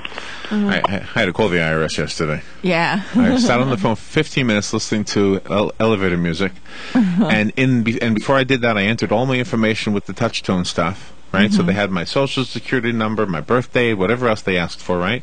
Yeah. Then the lady comes on, and she asks me all that stuff all over again. I know. And I'm saying, you know, I'm just calling to see how much I still owe, because I owe from 2011. I've been paying every month. And I'm just curious how close I am to being done with this thing. And she says, well, I can't tell you anything until you answer all my questions. Isn't that ridiculous? And I said, wow. Why would you talk to me that way? I'm just asking you if you can just get to the chase. I'm here at work. I already waited 15 minutes for this. Yeah, you already jumped through I their already hoops. gave everything, all the information. But she said, did you file electronically or by paper in 2011? I don't remember. Well, you got to know. So I took a guess. I said electronically. Yes. So that proves it to me? Because I have a 50-50 guess, right? Yeah, right, exactly. Ay. Good morning, you're on the air. Good morning, this is Pete. Hey, Pete. Senator Rubio has really stumbled on this immigration issue, and I have lost confidence in him, even though I did contribute to his campaign when he ran for the Senate. And this thing you're talking about with learning English, it's prone to blatant exploitation by dishonest politicians because it says you have to be proficient in English. That was the key word in there. And that can be abused the same way that literacy tests used to be abused back when you had to pass a literacy test to be a voter. In other words, if a certain political party doesn't want a Russian immigrant to get his papers, he can hand him a geometry textbook and say, read this to me. Yeah, right. You know. Yeah. So that proficiency thing is very dangerous. I strongly disagree with that. And I want to spend a little bit of time talking about the Arizona Supreme Court decision. Yeah. Okay. The federal law, as it is right now, a person can register to vote, and all they have to do is sign an affidavit that they're legally entitled to vote because they're a citizen of the United States. Now, that's badly flawed also, because if a person has already entered the country illegally, they may be working in the United States on a fake ID or a fake Social Security number or some other false pretenses. Well, what's going to stop a person who's already broken the law at least once and maybe twice from perjuring themselves to swear out this affidavit that they're eligible to vote? And that's what Arizona was trying to stop. But, Larry, I have to disagree with you on the Supreme Court decision, because the judges that went along with that, even though normally I can't possibly agree with anything that those liberal judges that were in the majority say, I have to agree with them on this, and I'm going to tell you why. I happen to have a copy of the Constitution in front of me. And in Article 1 of the Constitution, it says that the times, places, and manner of holding elections for senators and representatives shall be prescribed in each state by the legislator thereof, but Congress may at any time by law make or alter such regulations. Now that's for senators and House of Representatives, in other words, a federal election. So when Arizona passed this law, they overstepped their bounds and to interfere with this federal process. Their reasoning was sound, and they should require people to present proof of citizenship to vote in their elections, in their state elections and their local elections. But by the Constitution, the Congress does have the right to set the parameters by what allows people to vote in the federal election. So it's kind of like splitting a hair, and I know it sounds confusing. Well, let's debate this a second, okay? Okay. Because okay. I understand the technicality that you're using in order to defend your position. Mm-hmm. But at one time, slavery was legal. Mm-hmm. Same thing. I mean, did it make it right just because it was legal? Of course not, Larry. So that's what I'm getting at here. The Supreme Court is basically telling the state of Arizona that what you're doing is wrong because we say so. Not because it is wrong, but because they say it's wrong. They're saying it's wrong because Arizona did not follow the law. Now what Arizona needs to do is go back and pass a law that will survive a test under the Constitution, which can be easily done. All they have to do is go back to the Arizona legislature and pass another law, and there you have it. I don't know. I mean, wouldn't that still violate the law of the federal position on this? Not if it would not prevent people from voting in a federal election. Okay. So we don't disagree on the spirit of this. We disagree on the technicality of it. Right. We want people who are not qualified to vote in this country because they're not citizens. We want them to be barred from the polls, but we must follow the Constitution. In Arizona, the intention was good, but the law wasn't written properly, and the Supreme Court pointed that out, and that's why some conservative justices voted in the majority. It was 7-2. They voted because they were trying to follow the Constitution, which I think is a sign of good character. You don't just vote for something because it's what you believe. You vote for it because it's in the Constitution. All right, you made a really good point. I think you won that debate, but I think I'm still favoring the flavor of this, even though I get the technical debate, and I think you win that one. But okay, good job, Thanks, Pete. Thanks, appreciate that. Yeah, very good. Good morning. You're on the air. Good morning, Larry and Robin. I just I've been listening to Pete's calls, and many times, even though I guess he votes in a different direction, a lot of his logic to me seems to make sense. But in any case, thanks, Pete, for calling in. I think that no state can write laws that supersede our federal laws and or the Constitution, and on the constitutionality of it. In other words.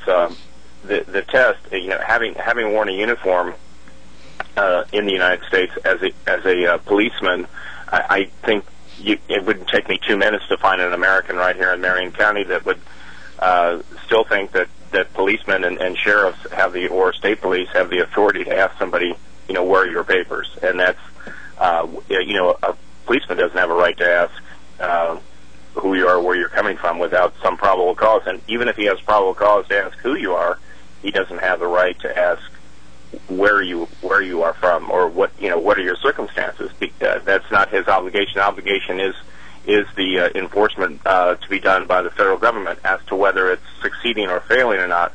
I know that I've worked out in California probably about 8 times over the last 10 years, going out and working in San Onofre Nuclear and Diablo Canyon, and driven across Texas and Arizona and Southern California. And I would like to let the listeners know that I Army is out there in force with technology, Humvees. You see many guys in uniform.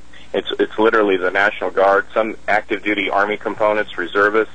Our American border, though I'm sure it will never be what some Americans want it to be for whatever reason, is very well.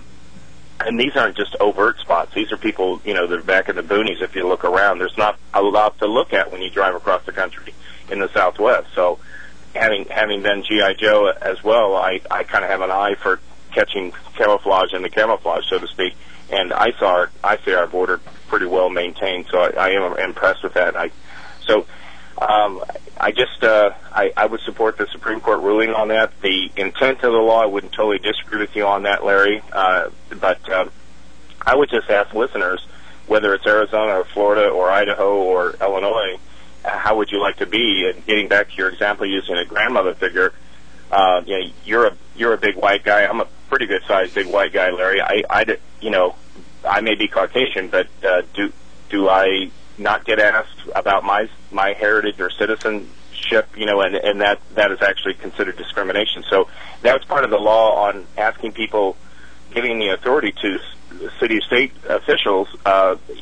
What officer did you base your questioning on? Just on his appearance. Well, explain to us what appearance is of an illegal alien. And actually, it's almost impossible. It is impossible to do. It's like saying, terrorists look a certain way. I don't know that people wear a certain outfit that declares, something. So you have to. Anyway, that would be my take on it. I'll hang up. All right, appreciate that, Mark. My comment about the grandma, by the way, was about the language part of that. Yes. Good morning. You're on the air. Good morning. Oh, hello. Yeah. Good morning. I have to agree with Mark and Pete in regards to the Supreme Court decision, so I won't belabor the point.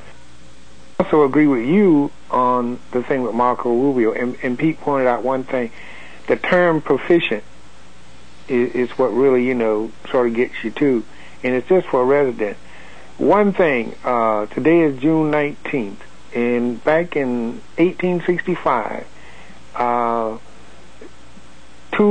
little bit more than 2 years after slaves had been freed, after Abraham Lincoln signed the Emancipation Proclamation, in Texas, you still had people, the big plantations owners and all of them, they still had slaves.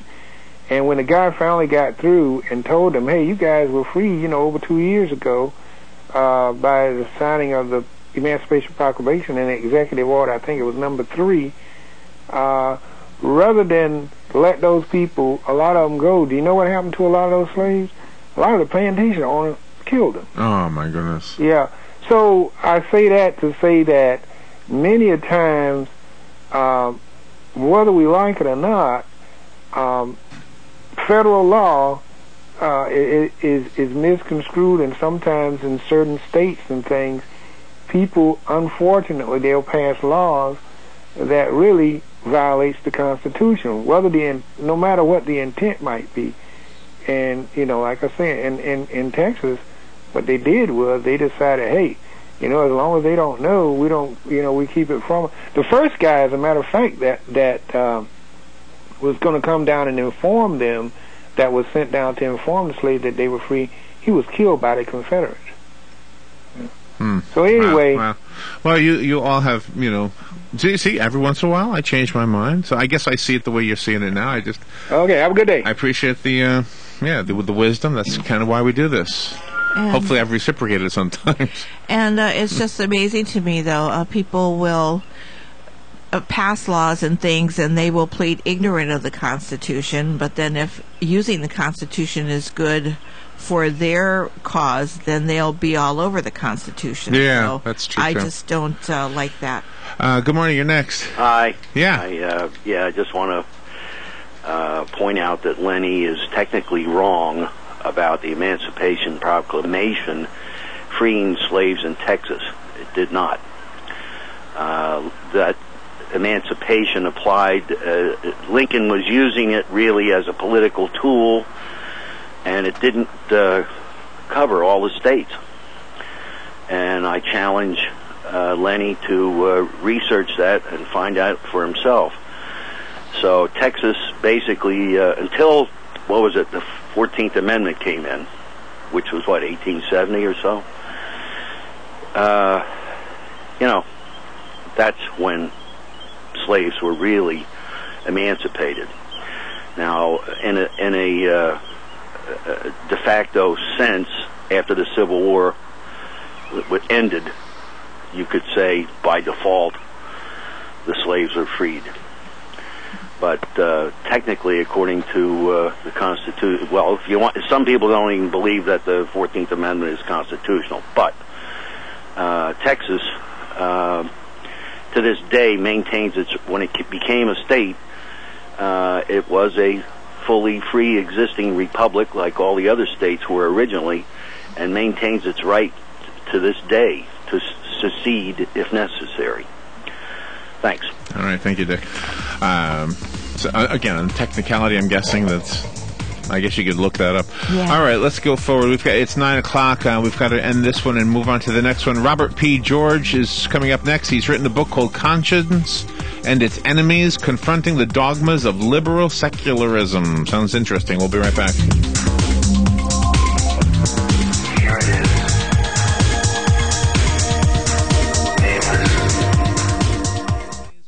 Ocala's information station, 1370 WOCA. Ocala.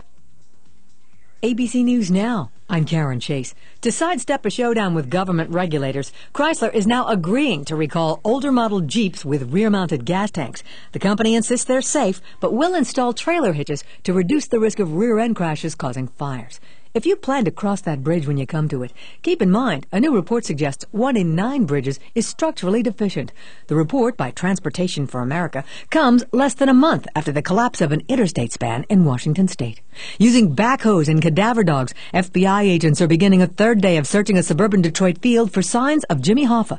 The latest tip leading them there came from a reputed mob boss who claimed Hoffa was buried beneath a concrete slab there. Obesity, a condition that affects about a third of all Americans, has been declared a disease by the AMA, a designation that could pressure insurance companies to cover treatment. Miami forced a 7th game in the NBA Finals by beating the Spurs in overtime 103-100. LeBron James called it the best game he'd ever been in. This is ABC News. Okay, new kid. Here's your company phone. I've pre-programmed it with every number you need in life. The first one's my personal number. Never call it, ever. The second one is 1-800-GRANGER. Use it for everything else. Any problem you have, they can help. I've also loaded the Granger app for you. You can download it for free. Tippity-tap, on the spot. Your solution is on its way. Granger. Get it? Got it? Good. Call, click Granger.com, or stop by. Granger, for the ones who get it done. More with less. More with Sound less. familiar? More This with is what less. many IT managers hear every day.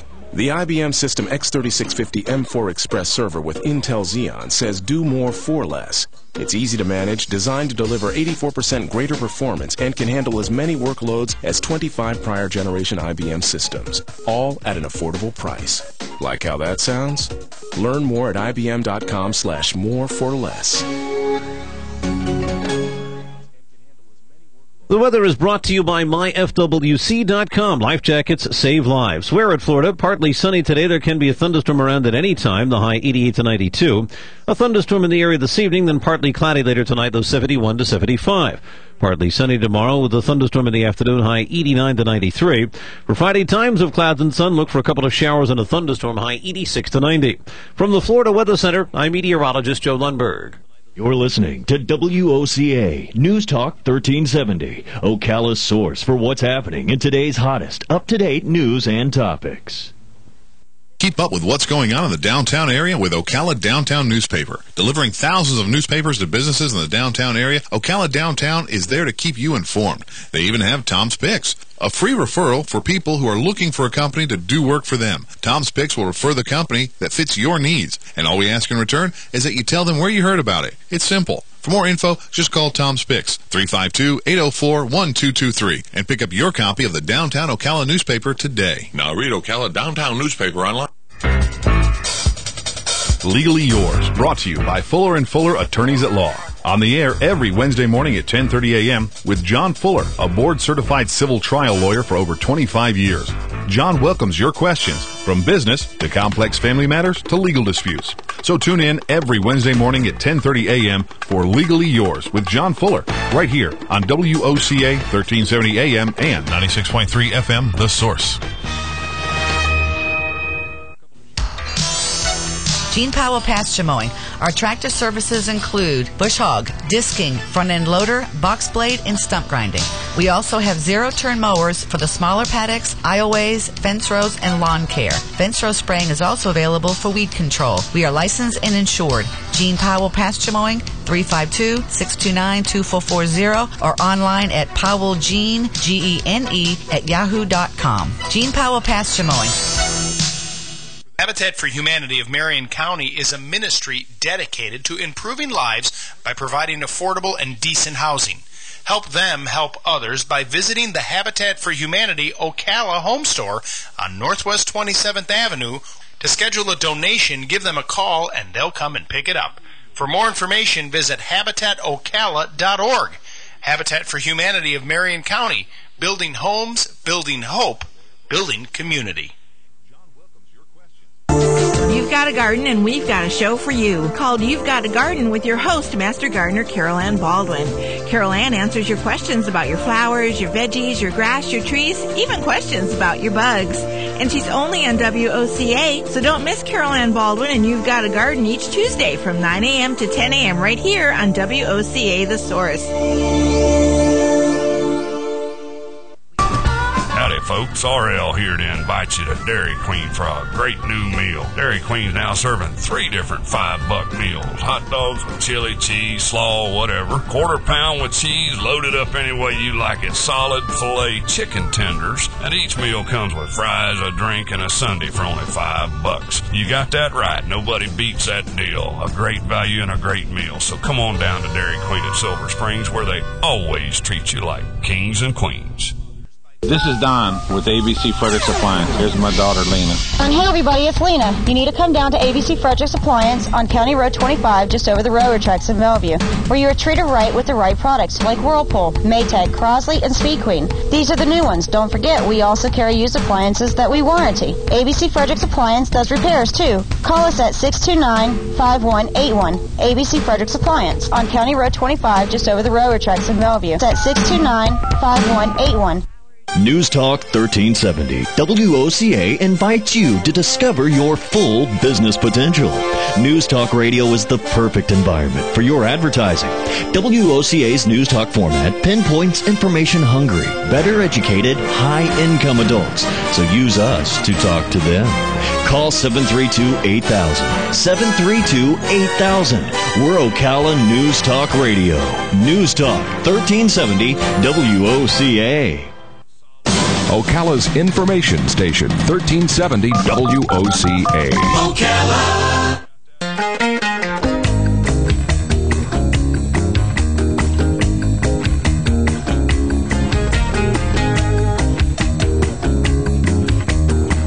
All right, 7 minutes after 9 o'clock. Thank you for tuning in this Wednesday morning. Hope you're doing well. In the course of doing talk radio, especially the interactive part of what we do, where we go back and forth with listeners and debate different things, and often find ourselves confronted with differing opinions, and that's a good thing. I find it to be a healthy thing. The one thing that always strikes me as interesting is when religion comes up and we're somehow being challenged to make a decision between whether we are going to side with religion or science. You know, do you believe in religion or do you believe in science? And I remember one of my responses once was, well, you know what, I'm not really that good at either one of them, but Einstein was, and Einstein believed in God, you know, so that's pretty much, that's good enough for me. If he believed in God, then, and I've actually argued intelligent design with people, because to me it seems obvious, you know, that there's a design out there. You know, and yet people who say, come on, Larry, there was a big bang, and you know what happened, one thing led to the next, and there's no rhyme or reason to it, it just looks like there's a rhyme or reason to it. And so they will use science as their reason for whatever decision they've made. And yet, when it comes to abortion, science tells you, and I don't even know if I'm agreeing or disagreeing with our guest, we'll find out in just a second, but science tells you that birth starts at conception. Science tells you this. The very thing that we're supposed to look at as the end-all to end-all is science. And yet they'll say, no, life begins at birth, not at conception. Right? Right. So, hello. I mean, make up your mind. I mean, we following science, or you just following your whatever works? You know, Robert P. George, I can't wait to speak to him. This guy's got credentials you would not believe. And in fact, his credentials are awesome because a lot of times people who've achieved these same credentials probably disagree with him. He is the McCormick Professor of Jurisprudence at Princeton University, a visiting professor at Harvard Law School, a recipient of the Presidential Citizens Medal, the Bradley Prize for Intellectual and Civic Achievement, and the Canterbury Medal of the Beckett Fund for Religious Liberty. How about that, huh? Yeah. He's written a book. Can't wait. It has not arrived yet, right? I don't see it here. It's called Conscience and Its Enemies. I've been reading about it, but I don't have the book itself. The subtitle, Confronting the Dogmas of Liberal Secularism. Robert P. George, good morning. Thank you for being on the air with us today. Oh, you're welcome. Thanks, Larry, for inviting me on the show. And hello, Robin. Good morning. And where are you? Where are you calling from? I'm calling from Princeton, New Jersey. All right. Well, thank you for being on the air with us. How did I do in the opening? Did I strike any chords? Did you disagree with anything? I'm a little surprised when you say you haven't yet read the book because you said exactly what I said in the book. I don't know if you're plagiarizing me. That can't be true because you haven't read the book. Maybe I plagiarized you through some sort of telepathy or something like that. But you're exactly right. I mean, let's look at it in historical context. If we think our way back to Roe versus Wade, which was 1973, 40 years ago, the court hands down its decision requiring legal abortion throughout the United States, stripping away all laws that protect children before birth. Justice Harry Blackmun, in his opinion for the court, says that, well, we can't really say when the life of a new human being begins. That's a great mystery. Maybe it's a matter of religion, really not a matter of science. Abortion, therefore, has to be permitted because people in good conscience can disagree where there's not any scientific proof of a position one way or another. Now, whether that was a good argument on its own terms is something that's debatable, and I would be happy to debate that. I think it's actually not a good argument on its own terms. But its terms are very badly flawed for the very reason you point out. Even in 1973, we knew perfectly well, and everything we've learned since 1973 simply reinforces the fact that what you said is true. There is no mystery about when the life of a new human being begins.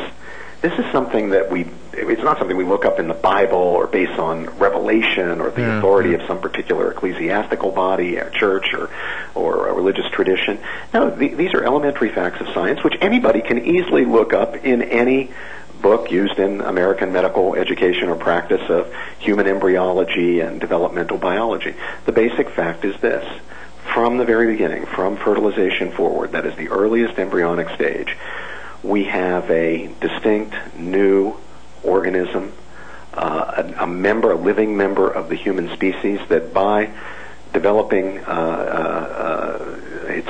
himself or herself, really, because you can use these personal pronouns, because sex is determined in the human being from the very beginning. The earliest embryo is already male or female. But from the earliest stage, from conception forward, you have a new living member of the species Homo sapiens who, by directing his or her own integral organic functioning, will develop himself or herself by a gradual, gapless, self-directed process from the embryonic into the fetal, child, or adolescent stages, and ultimately into adulthood, with his unity and determinateness and identity fully intact, which is why it's true to say that the human being that's Robert or Larry or Robin now is the same human being who at an earlier stage of life was a 13-year-old adolescent, and before that a child, and before that a newborn infant, and before that a fetus, and before that an embryo. The same human being.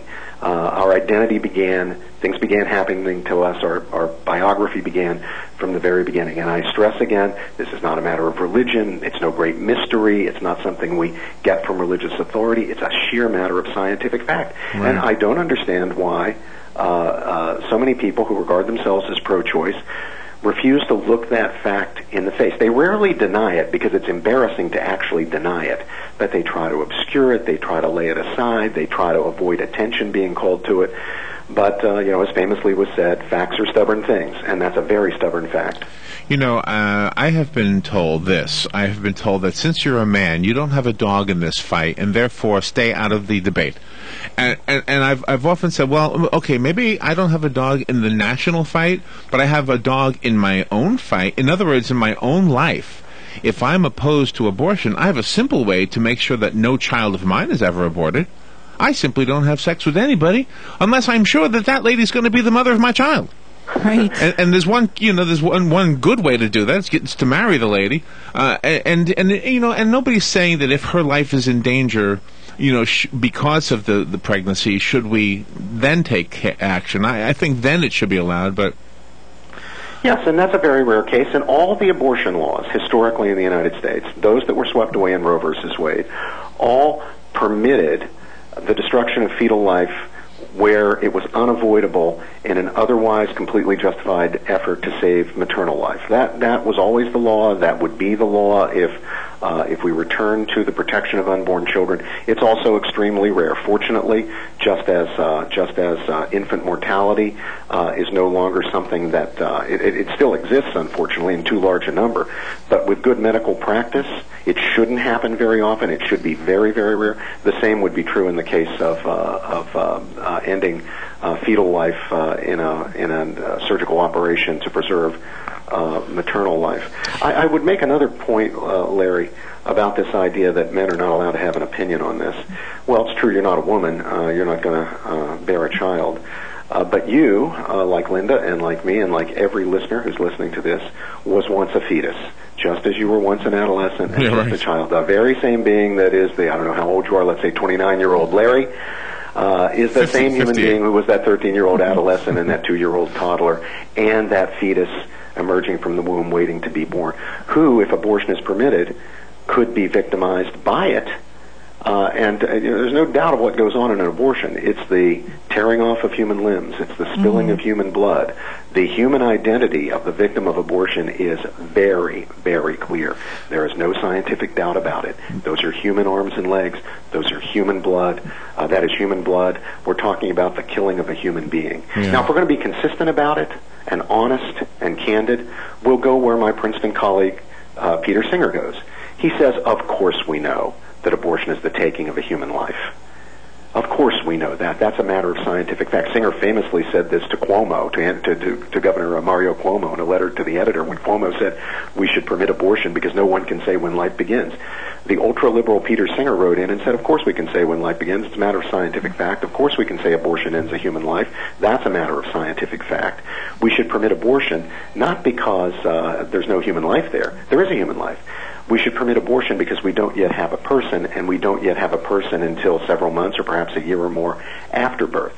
So the logically consistent position defending abortion will take you where Singer's willing to go because he's honest and candid, and that is to the defense of infanticide as well. Exactly. If you're willing to go there, at least you've got a logically coherent position. If you're not willing to go there, then you better give up the defense of abortion, whether you're a woman or a man or what. Oh, my goodness. That is sickening, yeah. And I think that in most abortions outside of the women and the teenage girls that are raped, and this is against their will, I feel that most of the abortions that these women and teenage girls want is just out of convenience because, one, they'll do it on their own. They will not let the person that got them pregnant know that the baby is there because their fear is that, the person that got them pregnant, they might want to be the dad, and they'll say, okay, you go through this 9 months, you have this baby, then I'll take the baby, and then you just have nothing more to do with it, because in essence, that's what the women and teenage girls are doing.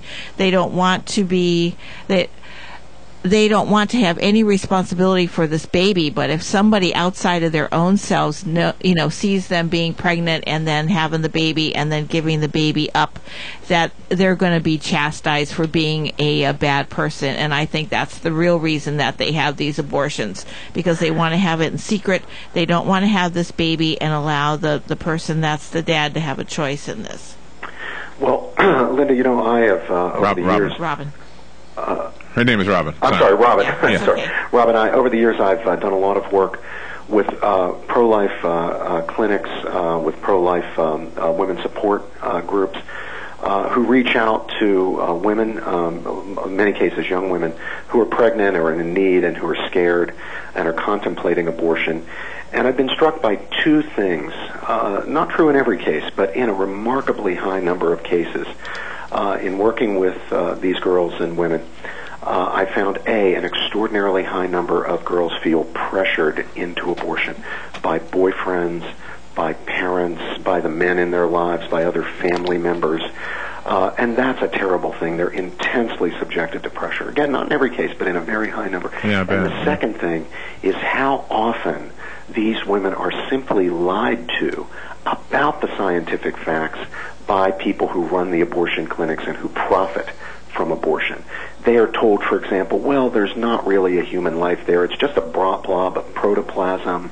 You're not going to be killing a human being. You're just removing something that's the equivalent of a growth or a tumor or a fingernail or something like that. Just clear, manifest untruths, lies. But they're told in order to lure these women into abortion. And often, in many cases, when pro-life counselors get the information to them, or when they look on the sonogram and they see the little arms and legs or the baby sucking its thumb, they will say, wait a minute, I'm out of here.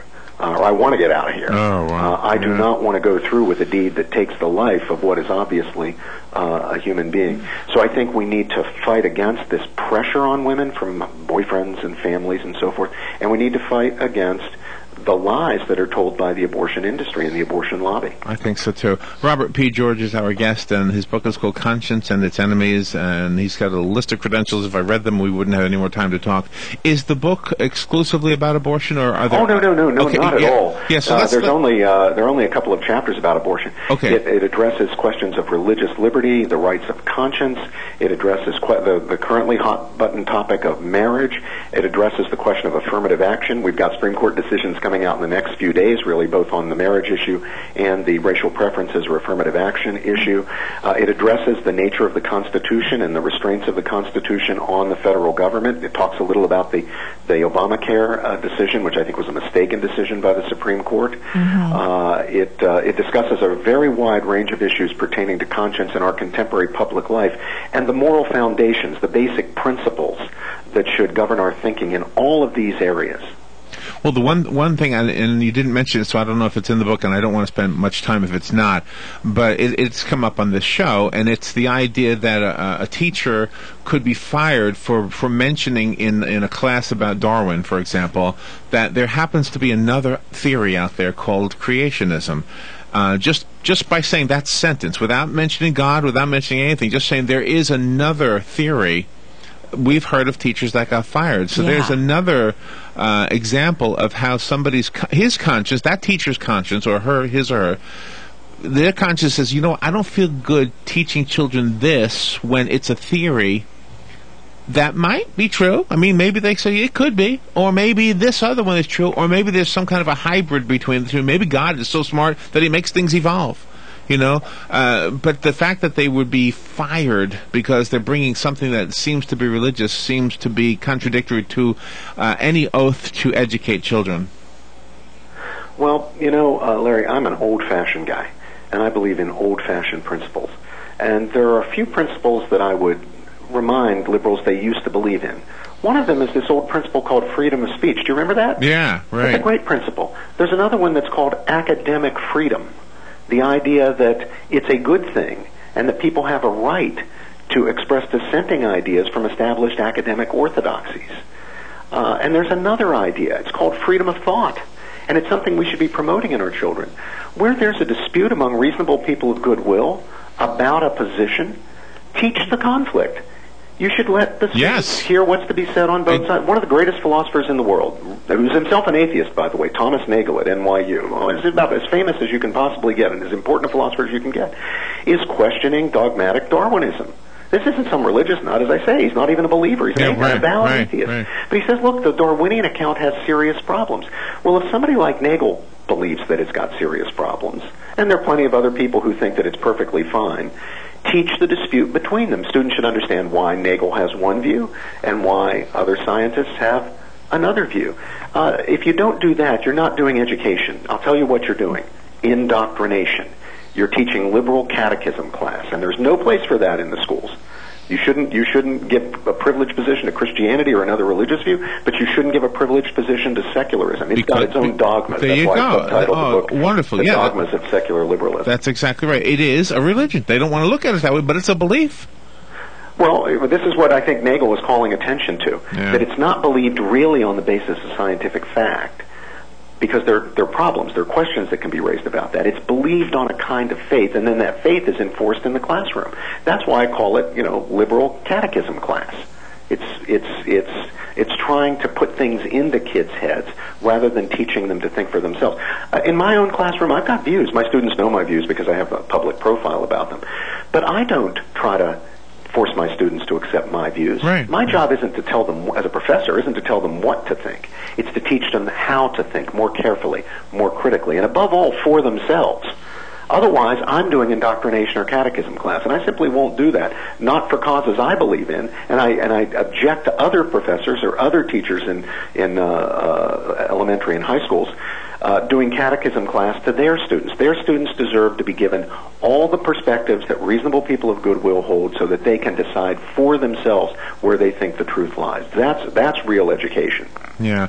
Talk a little bit, and as I mentioned, I don't have the book, but I have notes about the book, and my notes indicate that part of what you've discussed in the book has to do with the welfare state, or perhaps maybe a better way to say it, the virtues of an honest day's work. Is that part of the book? Yes. There's a substantial portion of the book. I myself am a constitutional scholar. There are substantial parts of the book that are devoted to the idea of limited government. Our Constitution establishes the national government as a government of enumerated and delegated powers, given only, legitimately exercising only the powers given to it by the people under the Constitution. Now, this idea of the national government as limited in that way has been badly eroded, and unfortunately the Supreme Court has been complicit in eroding that.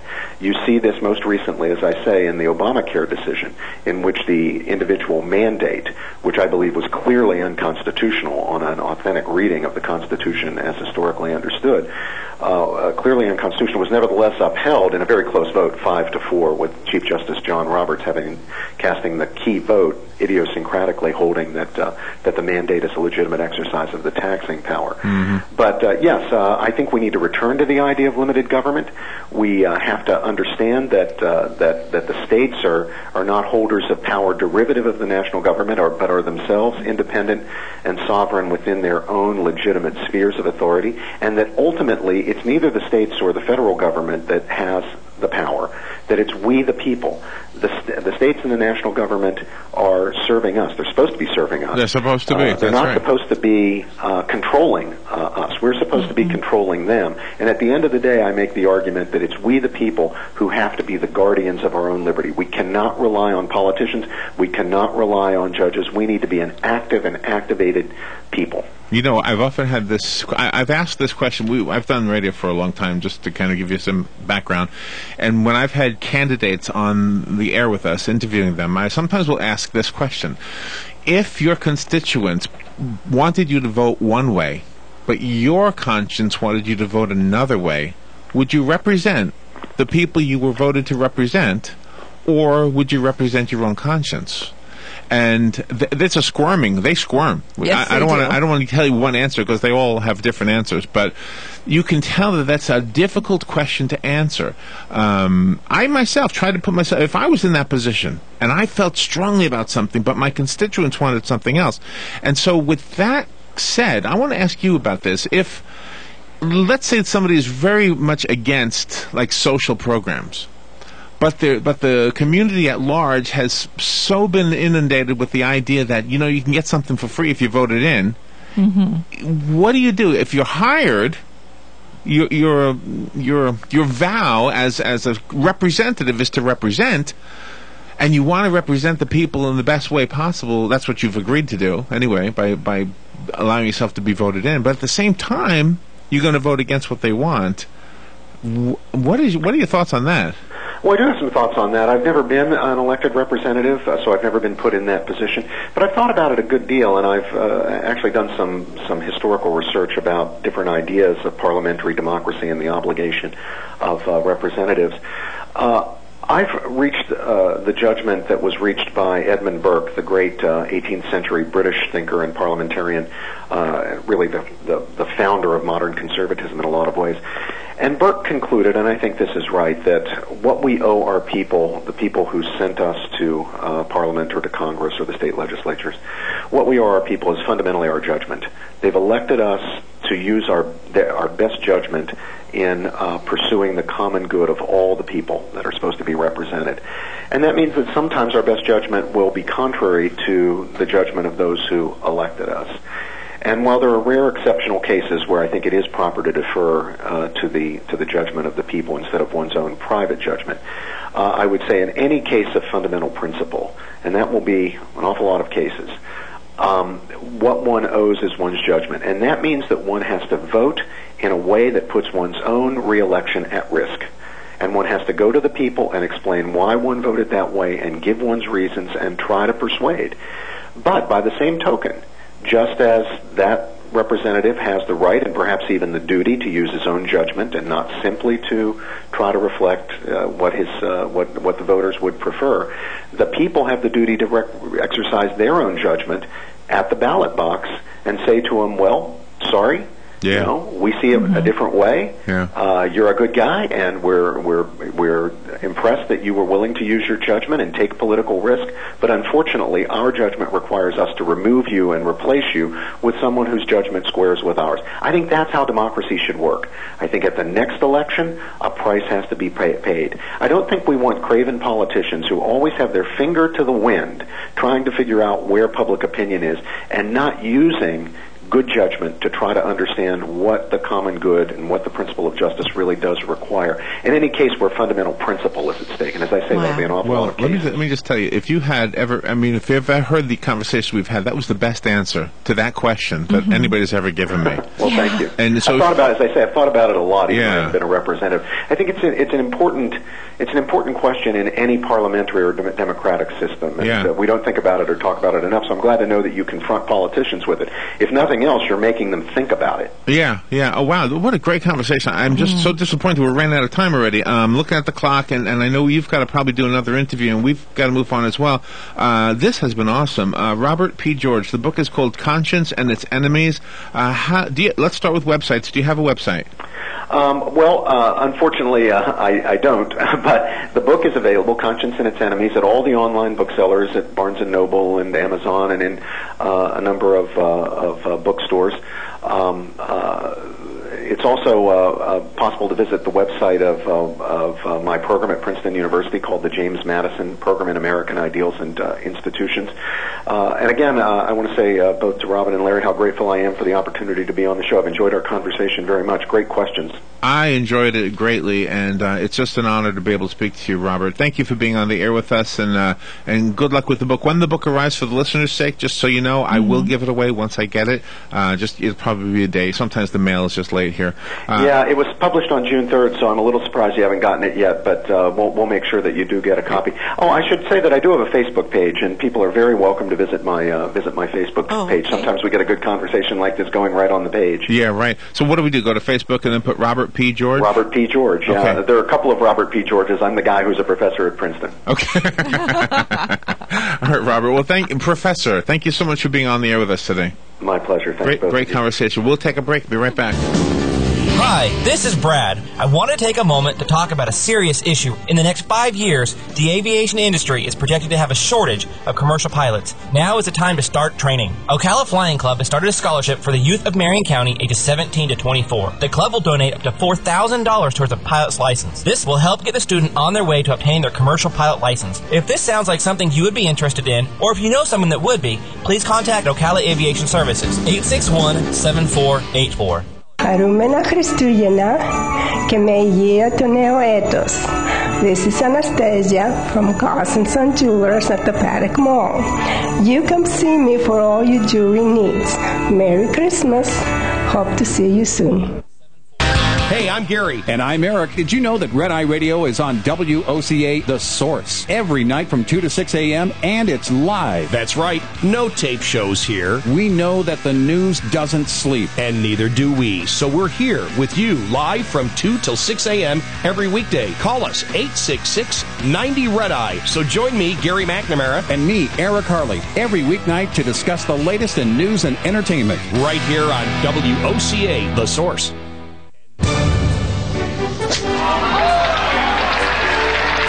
How good does it get? Golf has long been considered to be sport's most prestigious game, and WOCA has your connection to everything in the golf world. Every first and third Thursday at 10 a.m., tune in for Let's Talk Golf with your host, PGA professional and teacher to the stars, Jim Beckett, and operations manager for the Links of Spruce Creek South, Darren Irwin, right here on The Source. Hey, Matt, I know Sunrise Automotive does auto stuff, but I need some tires for my truck. Can you recommend someone? Yes, I can. We do that. No, I mean I need them installed and balanced and all that. Yep, we do that. Well, my son needed his windows tinted. Yep, we do that. I need my seat replaced. Yep, we do that too. I need a new roof line, a new spoiler, and a new truck. We can even do that too. Okay, I get it. I suppose you can also do a radio show too, huh? Well, as a matter of fact, join me every Monday at 10 for auto repair with personal care here on The Source. Of course you do. Ocala's information station, 1370 WOCA. Ocala.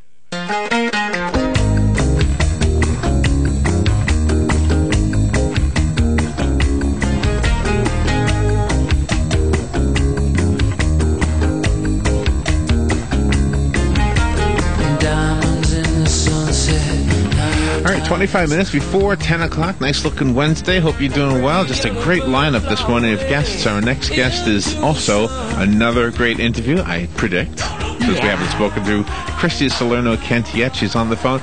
She is a singer and a songwriter, among other things, and I'm only pointing out the singer-songwriter first because I want to use another singer-songwriter's statement as a way to introduce her to you. The other singer-songwriter I want to talk about is Chris Christopherson. I remember him saying one time that there are 3 ways to navigate a river in a canoe. 3 ways to navigate a river in a canoe. 1, you can paddle upstream, right? Mm-hmm. And it's really hard. Right? Not that it's not worth it, but it's really hard. Another one is to paddle downstream, which would mean that you're still paddling, even though you have some help from Mother Nature, you're still paddling. Well, the other one is to just let the river take you. Yeah. There's 3 ways to navigate a river, and there are reasons for doing all 3 of the above, and I think that was his point. I think his point was, sometimes you have to paddle against the river.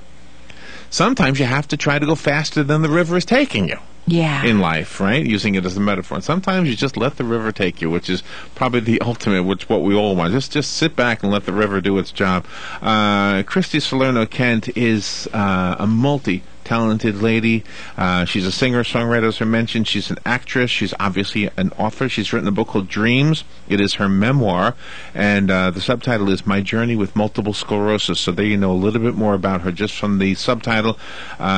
She is a highly regarded multiple sclerosis advocate, and you probably guessed that already. And she's the producer of the award-winning documentary titled The Show Must Go On. Holy cow.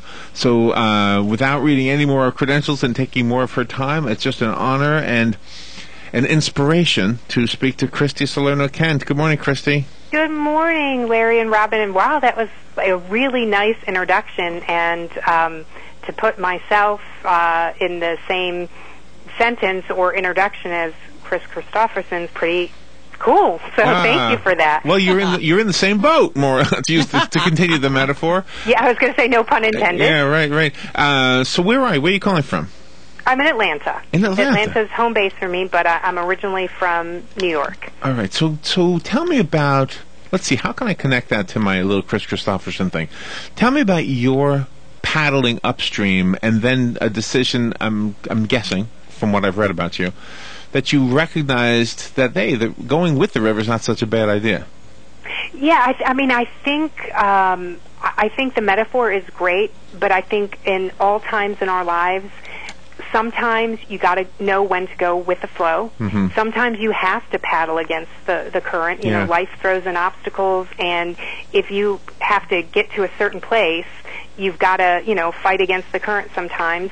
And so I think that's a really cool metaphor in that you have to take charge of your own life and know what direction. So sometimes you coast, but I think the most important thing, and part of why I wrote the book, was to encourage people that no matter what adversity they face, obviously mine is multiple sclerosis, but find your passion, whatever it may be, and pursue it. And as the pace of your life changes or obstacles are thrown in your way, don't lose sight of the direction you want to go in, and lose sight of your dreams. Wow, excellent, wonderfully said. Now, did you start to have symptoms of multiple sclerosis as a child, as an adult? When did it happen for you? I don't think I did as a child. Where I can now recall mostly was I was studying musical theater at Syracuse University, and since I was a little girl, I always wanted to be a performer. I knew I wanted to act and sing and dance and write and direct, and all of those things I had been wanting to do since I was really, really young. And so when I was pursuing musical theater, I started to notice in my sophomore year, I was having difficulty in some of my dance classes with balance and coordination. Yeah. And of course, I just thought maybe I was not as talented as I thought I was as a kid, or maybe I was losing my talent, or maybe the stress of college life was too much for me. I certainly wasn't thinking that anything like multiple sclerosis was, going to be put in my path. Right. And I'm guessing that even the definition of multiple sclerosis was not yet clear for you. Am I right? No, it certainly wasn't anything that entered my mind. Sometimes I thought I had multiple personalities because, in portraying different characters, in parts, sometimes your mind feels a little squirrely, but no, I certainly wasn't thinking of multiple sclerosis at all at that time. Well, you are a huge success in life with career and family and being a speaker, but in the very beginning, did you feel like you were going to be cheated out of all of that? Oh, absolutely. I mean, that's during that period when I didn't know what was going on, it was such a frustrating time for me because many of the symptoms of MS people term them invisible. So I feel them on the inside, but there are things that people can't necessarily see. You can't see extreme fatigue. I mean, you can tell maybe somebody looks tired, but maybe you think that person is lazy. Right. You can't see numbness and tingling. You see somebody trip and fall, and you may think they're clumsy, uncoordinated, drunk, any of those things. Right. And so that's I think the tricky thing about this disease is that it really sets you up to be able to live in denial if you choose that. And that's where I started. I started in a place of denial and pretending that symptoms that I had weren't happening. And I dismissed them as other things. I gave other excuses for a number of years. And I did come to a point where I thought, something's going on with me, and maybe this path of being a performer just isn't in the cards for me. And when I finally got diagnosed with MS in 1999, I definitely said, I have to give up my lifelong dreams. And one of my biggest dreams of being a mom, that was the most heartbreaking thing to think, how can I have a disease like multiple sclerosis, which is, it's a chronic, unpredictable condition. How can I have something like that and have children, and take care of other people when I felt like there were times I couldn't even take care of myself? Oh, wow. So help us out with the end of the story a little bit. Do you have children now? I do. Yes. I have a 4-year-old son named Kingston, and I have a 11-month-old daughter named Giabella, and they are awesome. They are by far the biggest accomplishment of my life. There you go. And you are following your passion as well, right? Your creative passions, your acting, your music, and all that? Absolutely. It's not originally how I envisioned it. I'm not on a Broadway stage, but I truly believe I'm exactly where I'm supposed to be doing, exactly what I want to do because, performing, it was never just about having an audience. It was never about and just the entertainment value. I really wanted to reach people, and music and performance were my way of doing that. And I didn't realize that I could take this diagnosis of MS and this obstacle and really turn it into a stepping stone. Isn't that wonderful? I have a metaphor of my own. I gave you one of Chris Christopherson's. Here's one of mine. And I got the idea from a fly in the back window of my car. It was dead in the back window of my car. And I said to myself, that fly had only one thing it wanted to do. It wanted to get out there. It wanted to get out and fly around. And it kept seeing that what looked like an open window and refused to believe that it was in its way.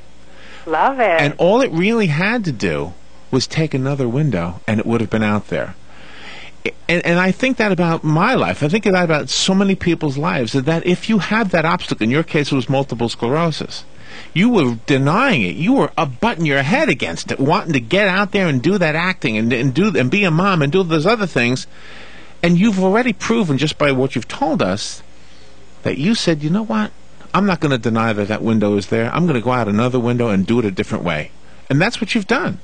Well, thank you. And that really is the reason why I wanted to write Dreams, My Journey with Multiple Sclerosis, is by sharing my own experience, because I know firsthand that denial can keep many of us from getting where we want to be, and specifically getting the help we need. And so I really hope that in sharing my story, it would inspire others to follow their dreams and fight back against whatever adversity they face. Like I said, for me, it's multiple sclerosis, but there is a choice. And it's funny, I have lyrics to a song that talk about this window of opportunity, and if the glass shatters in the window, well, then I'm going to find my way to the door. I'm not going to stay. So it's really interesting how the parallel of your analogies really match up with my life. And that's one of the other things that you point out very vividly, is that you use the phrase, you need to find the right physician partner, because if you don't, you would never have progressed as you did. Absolutely. I mean, I think, again, denial is the biggest obstacle in dealing with multiple sclerosis, and to me, communication is the best way to fight against that denial. So communicating with my loved ones, with my husband, and certainly communicating with my doctor. I think a lot of people who deal with chronic illness, sometimes I wanted to be a brave patient. I wanted to be as positive as I could, so I would walk into my appointments and my doctor would say, so how are you? And I'd say, I'm great.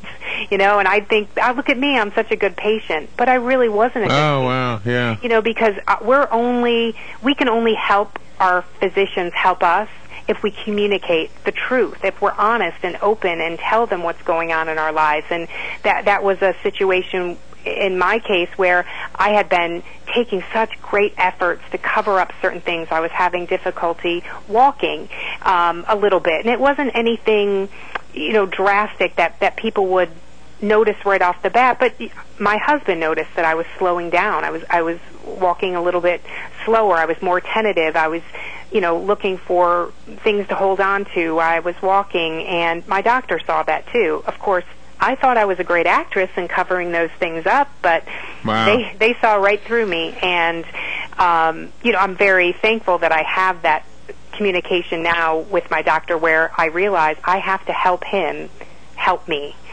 Sounds a little Jerry Maguire. Yeah. But help me help you. But we really do. I really, another key message of the book, I think, is open and honest communication, and creating a team of people that can help you deal with the challenges that multiple sclerosis can bring your way. Yeah, or any condition, any situation. Exactly. Christy Salerno-Kent is the author you're listening to right now, the very smart young lady. Her book is called Dreams, My Journey with Multiple Sclerosis. It's her memoir. Christy, can you tell us the story about that aha moment? I'm curious about that time when you finally realized that you'd be better off if, instead of fighting and denying the multiple sclerosis, you would actually go with the flow. Yeah, it was interesting, because I like to say that it was music that saved me. Oh, before I forget, you just mentioned the book, and I just want to make sure your listeners know it's available for free download at dreamstheebook.com. So anyone who wants to read it, you can get it in several formats, including audio book, which some people with multiple sclerosis have vision trouble, so reading sometimes can be a challenge, so you can listen to it if you want to. But so that aha moment for me was, it was music that I like to say saved me. My passion, which I had put aside for a number of years and got myself a real job and thought, well, this performing is just not going to happen. And so I was working my real job, and I was helping promote other artists and in the Atlanta area, and I met a woman, and I got a chance opportunity to perform. Was unexpected, and it was in that moment where I stepped on the stage again, having not performed since I knew that I had multiple sclerosis, and stepping on the stage in that moment, and I sang a song that was called Whatever Makes Your Soul Sing, and the lyrics of that song rang so true to that moment. It was, do whatever it is that makes your soul sing, whatever you're passionate about. And in that moment I realized I have multiple sclerosis. That I cannot change, but I can change what I do about it. I can change my outlook on life. That is within my control, and it was very empowering. So after that night, I decided music had to come back in my life, and maybe I wouldn't perform the way I originally had thought, but that there was a bigger purpose for me and a bigger way for me to continue doing what I love, but with a purpose behind my passion. Wow, that's awesome. And your children are very lucky to have you in their lives, because no matter what passions they have while they're growing up, you most undoubtedly will be the head cheerleader. Oh, thank you, Robin. That's really important to me, and it's funny because people always ask me, what do you think your kids will do when they grow up? I mean, my son is 4, but many people think he's 14, including himself. But truthfully, I always say one thing. I want to raise my children to have a passion for people. If you love people, it doesn't matter what job you do or what career path you go into, you will be a success if you care about people.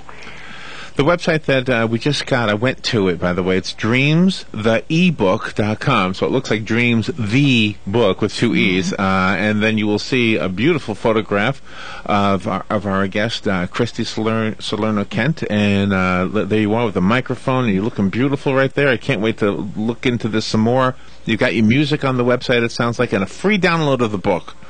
Part of what the website shows is like specific information to other people with multiple sclerosis, correct? I'm sorry, say that again? It looks like part of what I'm looking at on the website is specific information for other people with multiple sclerosis? Yes. The great thing about the book and why it's able to be provided as a free download is that Ocala Therapeutics really thought that the story was worth sharing with other people with MS, and so they sponsored it, which is why it's available as a free download, which is awesome. And if people have any, they have issues like I did, for instance, with walking, they can get, services, more information. There's great talking points and things like that they can, get that information as well. Okay, and the medication that you're talking about on the opening page here, this has helped you to walk, am I right?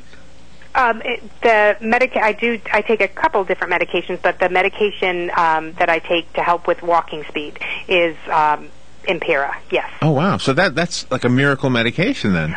Well, I think there are no miracle medications necessarily, Okay. But what is great, what I think is so exciting, is that years ago, medications like this didn't exist. Medication that there are now a number of medications that help slow down the progression of this disease, and then there are a number of medications that help with certain symptoms.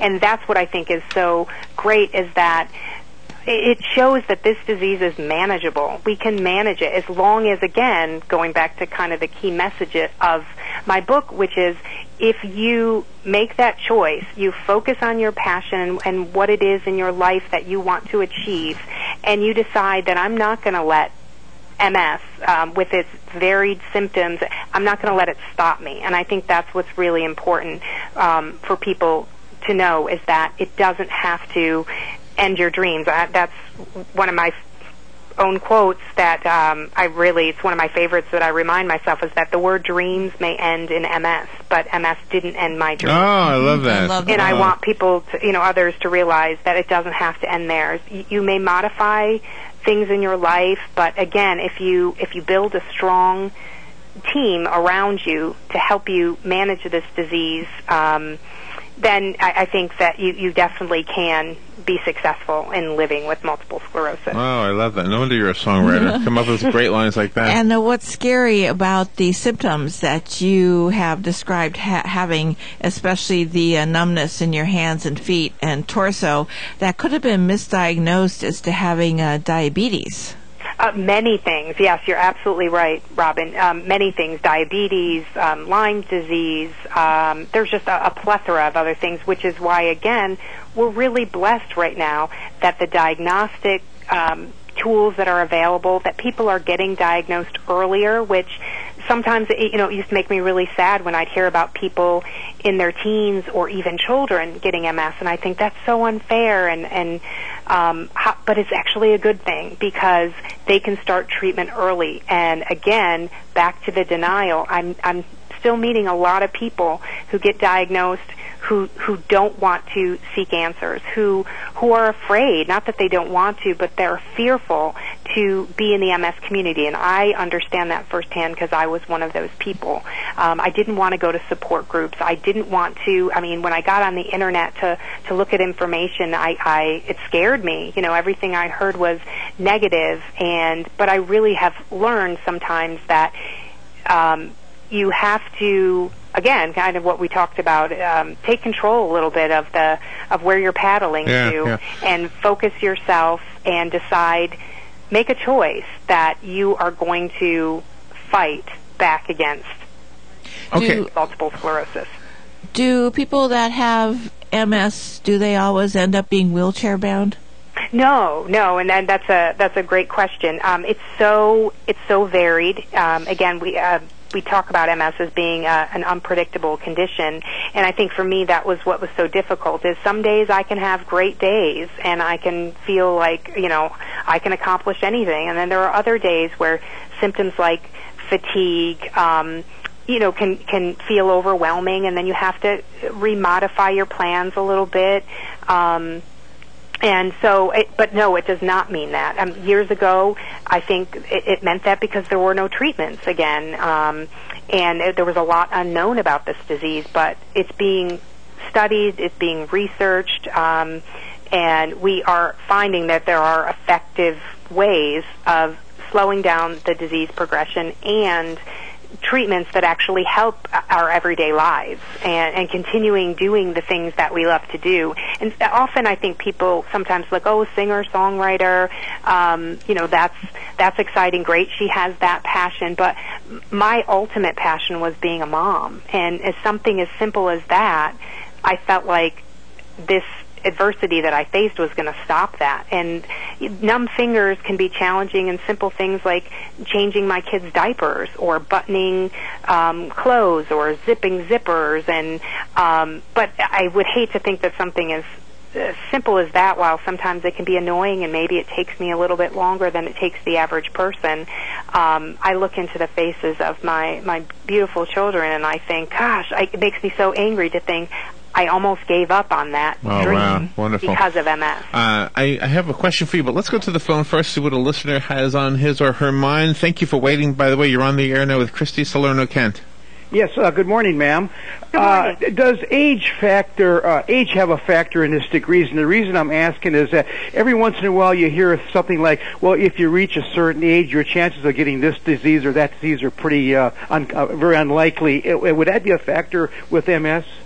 It's a great question, and again, I have to make sure I say I'm not a medical professional, so I'm only speaking really from my own experience, but my understanding is it's often commonly called the prime of the life disease, so it generally hits people in what they call the prime of their life, but I have met people who have been diagnosed at every different stage of life. Really? And I think, again, it depends on the it's just such a variable disease. Some people have more severe symptoms. There are different stages of MS, different types of MS. So I think, again, back to one of my key messages that I want to get across to everybody is that you really have to communicate with your loved ones. So if you have things that you're concerned that might be a health concern, symptoms or certain things, it's really important to talk to your doctor. So tell me about your passion for Broadway. Is there anything in the future that is maybe not Broadway New York, maybe Broadway in your hometown, or it's like the local Civic Theater? Our little town, believe it or not, has a Broadway quality acting troupe, I guess you would say. And absolutely. I mean, I'm not at a shortage of creative projects right now by any means. So there are a number of things that I want to do. Right now, for the next couple of months, I will be obviously touring the country with the book and doing some singing events and that type of thing. So I will, again, be performing and doing what I love. I'm working on writing some children's music and a children's book. So definitely not at a shortage of creative things. But again, what's difficult about a life of a performer and balancing family is trying to coordinate the family life schedule with the nightlife schedule of shows and all of that type of thing. So right now I'm just so happy and feel so blessed to be a mom, and my children are like a theater show in themselves. Nice. So that's in the immediate. I don't have any plans to do any theater productions, although I'm open to it. So if anyone's out there and you want to cast me in something, feel free. Oh, man. I think call Larry and Robin, and they'll hook us up. I will hook you up. No problem with that. Let's see. The website is dreamstheebook.com, where you can get the book for free. How about that? Christy Salerno, is there any other information we need to give our audience before we say goodbye? Well, I think it's really important to, focus on your passion. Don't let anything get in your way of what you hope to do. And just hold on to whatever dreams that you have. Great advice. Reconnect to the people around you, and just don't always go with the flow. Sometimes you really got to dig those paddles in. Sometimes you got to, yeah. Wow, what a wonderful interview. Christy, thank you for being on the air with us today. Good luck in everything you're doing. You're beautiful. I'm looking at your picture right here. And thank you. I know that sounds superficial, but I think we've heard enough to know that you're beautiful in every way a person can be. So, Christy, you're so kind. Thank you for being on there with us. We need to take a break, and we'll be right back. You're listening to WOCA News Talk 1370, Ocala's source for what's happening in today's hottest, up-to-date news and topics. The weather is brought to you by myfwc.com. Life jackets save lives. We're at Florida. Partly sunny today. There can be a thunderstorm around at any time. The high 88 to 92. A thunderstorm in the area this evening, then partly cloudy later tonight, low 71 to 75. Partly sunny tomorrow with a thunderstorm in the afternoon, high 89 to 93. For Friday, times of clouds and sun. Look for a couple of showers and a thunderstorm, high 86 to 90. From the Florida Weather Center, I'm meteorologist Joe Lundberg. Hi, this is Joe, and I'm your host for the new show, Damage Control, every Tuesday morning at 10:30 a.m., brought to you by Damage Control Services. We're going to be discussing floods, fires, storm and tree damage, sinkholes, mold, and many other disasters that you need to know about, how to prevent and prepare for them, as well as what to do when it happens and what to expect after it happens. This is Damage Control, Tuesdays at 10:30, right here on The Source. Hi, I'm Tom Ingram, CEO of Gateway Bank, inviting you to drop by our main office on Silver Springs Boulevard every Friday from 3 to 6 p.m. for the Community Gazette, a 3-hour show focusing on our favorite community to live and work, Ocala, Marion County. Come join us with the voice of Ocala, Buddy Martin, in the new old-fashioned bank radio studio as we discuss a variety of interesting topics on the Community Gazette on WOCA, The Source. Good credits, bad credits. It's none of our business because we're not an auto dealer. We're not a bank. We're not your mother. We're OcalaForSale.com. Marion County's marketplace for cars, trucks, and SUVs. We've got thousands of sellers standing by to take your call. No middleman. But hurry, don't walk, don't run. Just sit down and log on to OcalaForSale.com. Prices and inventory change daily. Offer does not include dealer upcharge. Undercutting, rust proofing, factory surcharge, or delivery fee. See website for details. Phoenix Promotional Solutions, your company supplier of banners, digital decals, yard signs, and magnetic signs. Where you give them approved artwork by noon, the next day by 4 p.m., you pick up your banners, digital decals, yard signs, and magnetic signs. Phoenix Promotional Solutions, 368-2404. That's 368-2404. Don't forget, they do vehicle wraps also. Phoenix Promotional Solutions, 368-2404. Hi, I'm Russ with Climate Control Mechanical Services, and I want to invite you to tune in every Thursday at 10:30 a.m. to listen for tips and answers to the many questions you may have about your air conditioning and heating for your home or business. The Climate Control Show, every Thursday at 10:30 a.m. right here on WOCA, 1370 a.m. and 96.3 FM, The Source.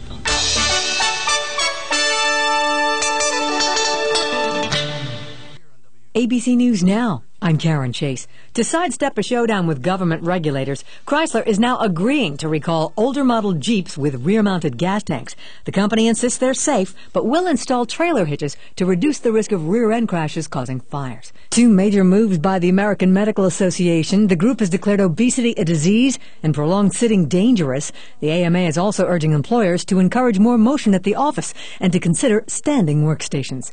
In a speech at Berlin's Brandenburg Gate, the site of several previous famous speeches, President Obama is now renewing his call for reducing nuclear stockpiles. President Obama is again insisting the government's secret surveillance program has saved lives and headed off at least 50 terror attacks. He also says it was not an overreach of the long arm of the law. A new ABC News Washington Post poll suggests 58% of Americans support it. A pool of potential jurors will be whittled down from 40 to 6 in the George Zimmerman murder trial in Florida today. This is ABC News. Okay. New kid, here's your company phone. I've pre-programmed it with every number you need in life. The first one's my personal number. Never call it, ever. The second one is 1-800-GRANGER. Use it for everything else. Any problem you have, they can help. I've also loaded the Granger app for you. You can download it for free. Tippity-tap, on the spot. Your solution is on its way. Granger. Get it? Got it? Good. Call, click Granger.com, or stop by. Granger. For the ones who get it done. More with less. More with Sound less. familiar? More This is what less. many IT managers hear every day. The IBM System X3650 M4 Express server with Intel Xeon says do more for less. It's easy to manage, designed to deliver 84% greater performance, and can handle as many workloads as 25 prior generation IBM systems, all at an affordable price. Like how that sounds? Learn more at ibm.com/more for less. The weather is brought to you by myfwc.com. Life jackets save lives. We're at Florida. Partly sunny today. There can be a thunderstorm around at any time. The high 88 to 92. A thunderstorm in the area this evening, then partly cloudy later tonight, low 71 to 75. Partly sunny tomorrow with a thunderstorm in the afternoon, high 89 to 93. For Friday, times of clouds and sun. Look for a couple of showers and a thunderstorm, high 86 to 90. From the Florida Weather Center, I'm meteorologist Joe Lundberg. Hello all, Joe Martone here for Karaoke Time. You hear me each morning for the segment of Fun with Joe? Well, fun is what I do. So the next time you want to have a get-together, for just about any reason, give me a call. 470-0276. For Karaoke Time, that number is 470-0276. Everybody likes to sing, and with the words on the screen, it's just that much easier. Call Karaoke Time, 470-0276 for the next event, big or small. Karaoke Time can keep the fun in your business, too. Ocala's information station, 1370 WOCA. Ocala.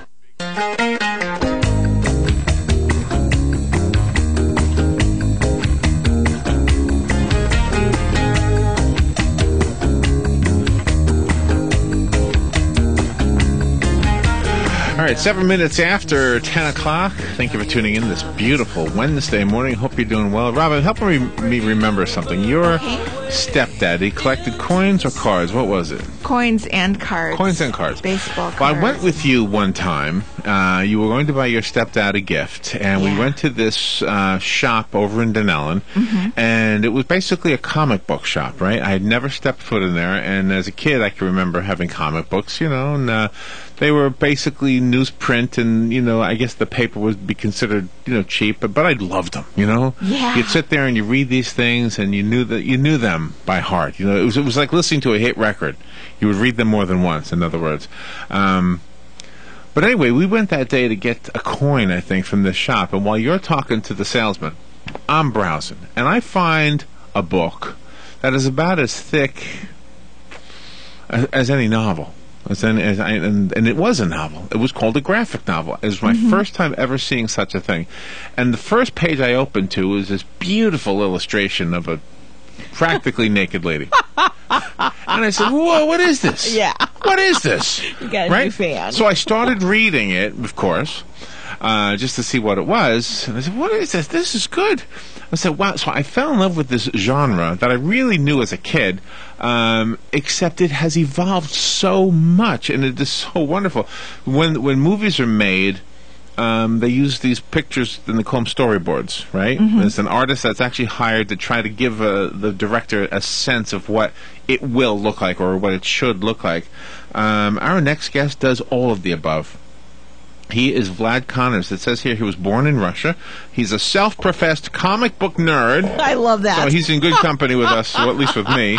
He's also, listen to this, an award-winning writer, director, and producer.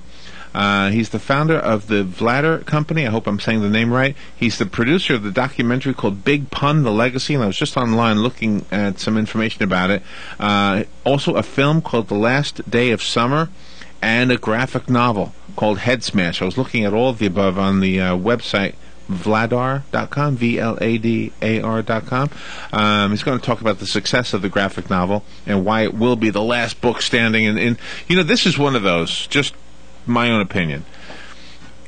An ebook is good for some things. This is not, I don't know. Maybe he'll disagree with me. I just think if you're going to get one of these, you got to get the actual book, right?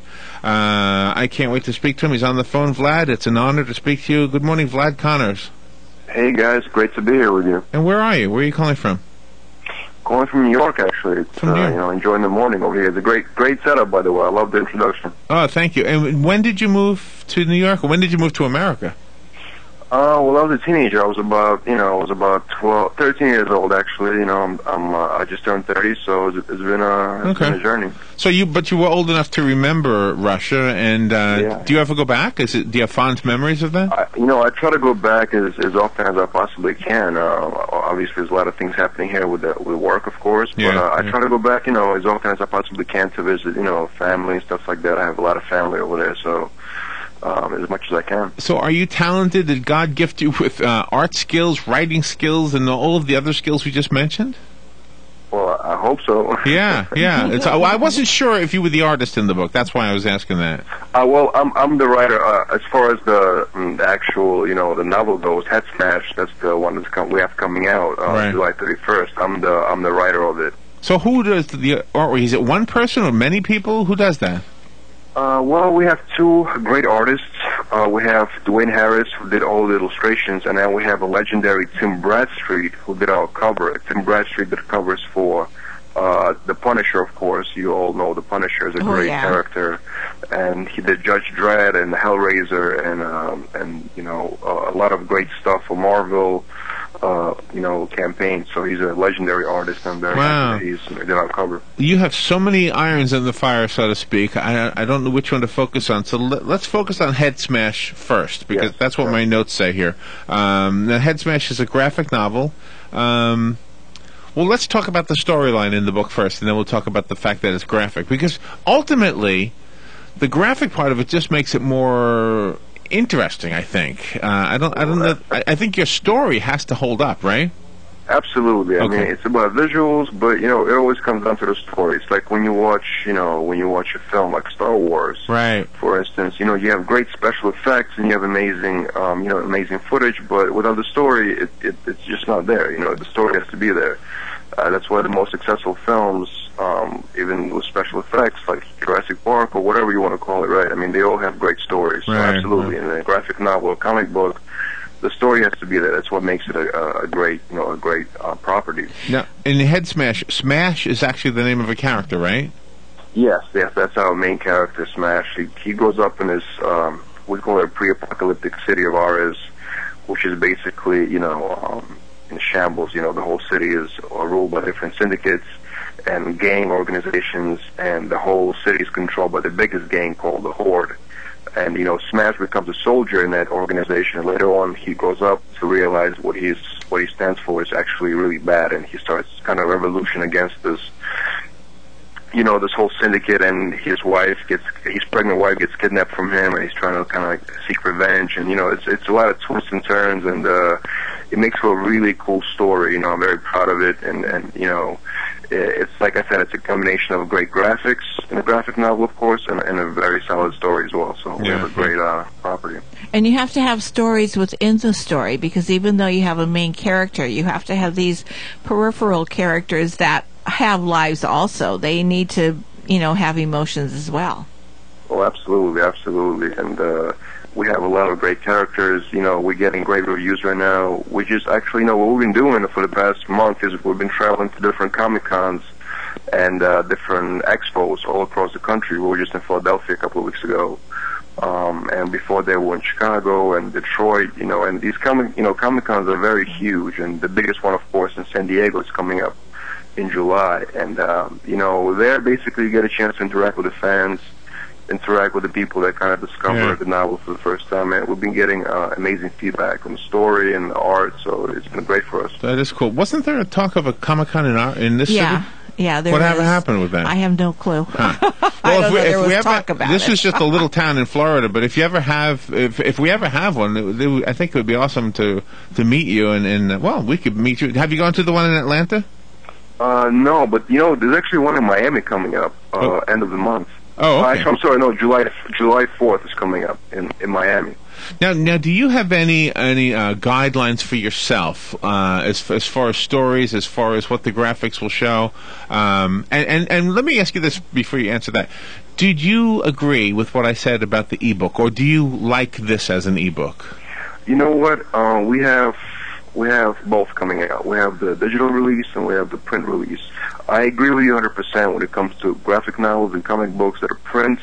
Will always live. You know how magazines and a lot of newspapers are going out of business because obviously everything is online. Right. But I feel like comic books and graphic novels is one of those print medias that will always exist because first of all it's like art. You hold it in your hand and you can enjoy it over and over. It's like almost like a painting. You hold it in your hands. And of course it's a collectible item as well. So it's something you can enjoy for many, many years, and you pass it on to your kids. They pass it on to their kids, so I think it will always live on. So I agree with you 100%. It is so much more evolved, advanced than the comic books when I was a kid, and that's not to say that those stories weren't good. I just think I guess the quality of the publication is so much better. I mean, this was high quality stuff that I was looking at when Robin was getting that coin, and when I was a kid, like I mentioned, the comic books of my era. Well, I'm 58, just so you know. But this goes back to the 60s. I mean, they were very thin paper. It felt like old newsprint, For sure. No, absolutely. But what's really cool about the vintage ones is that a lot of them are really obviously all collectible, but some of them are very legendary, especially the first editions. Right.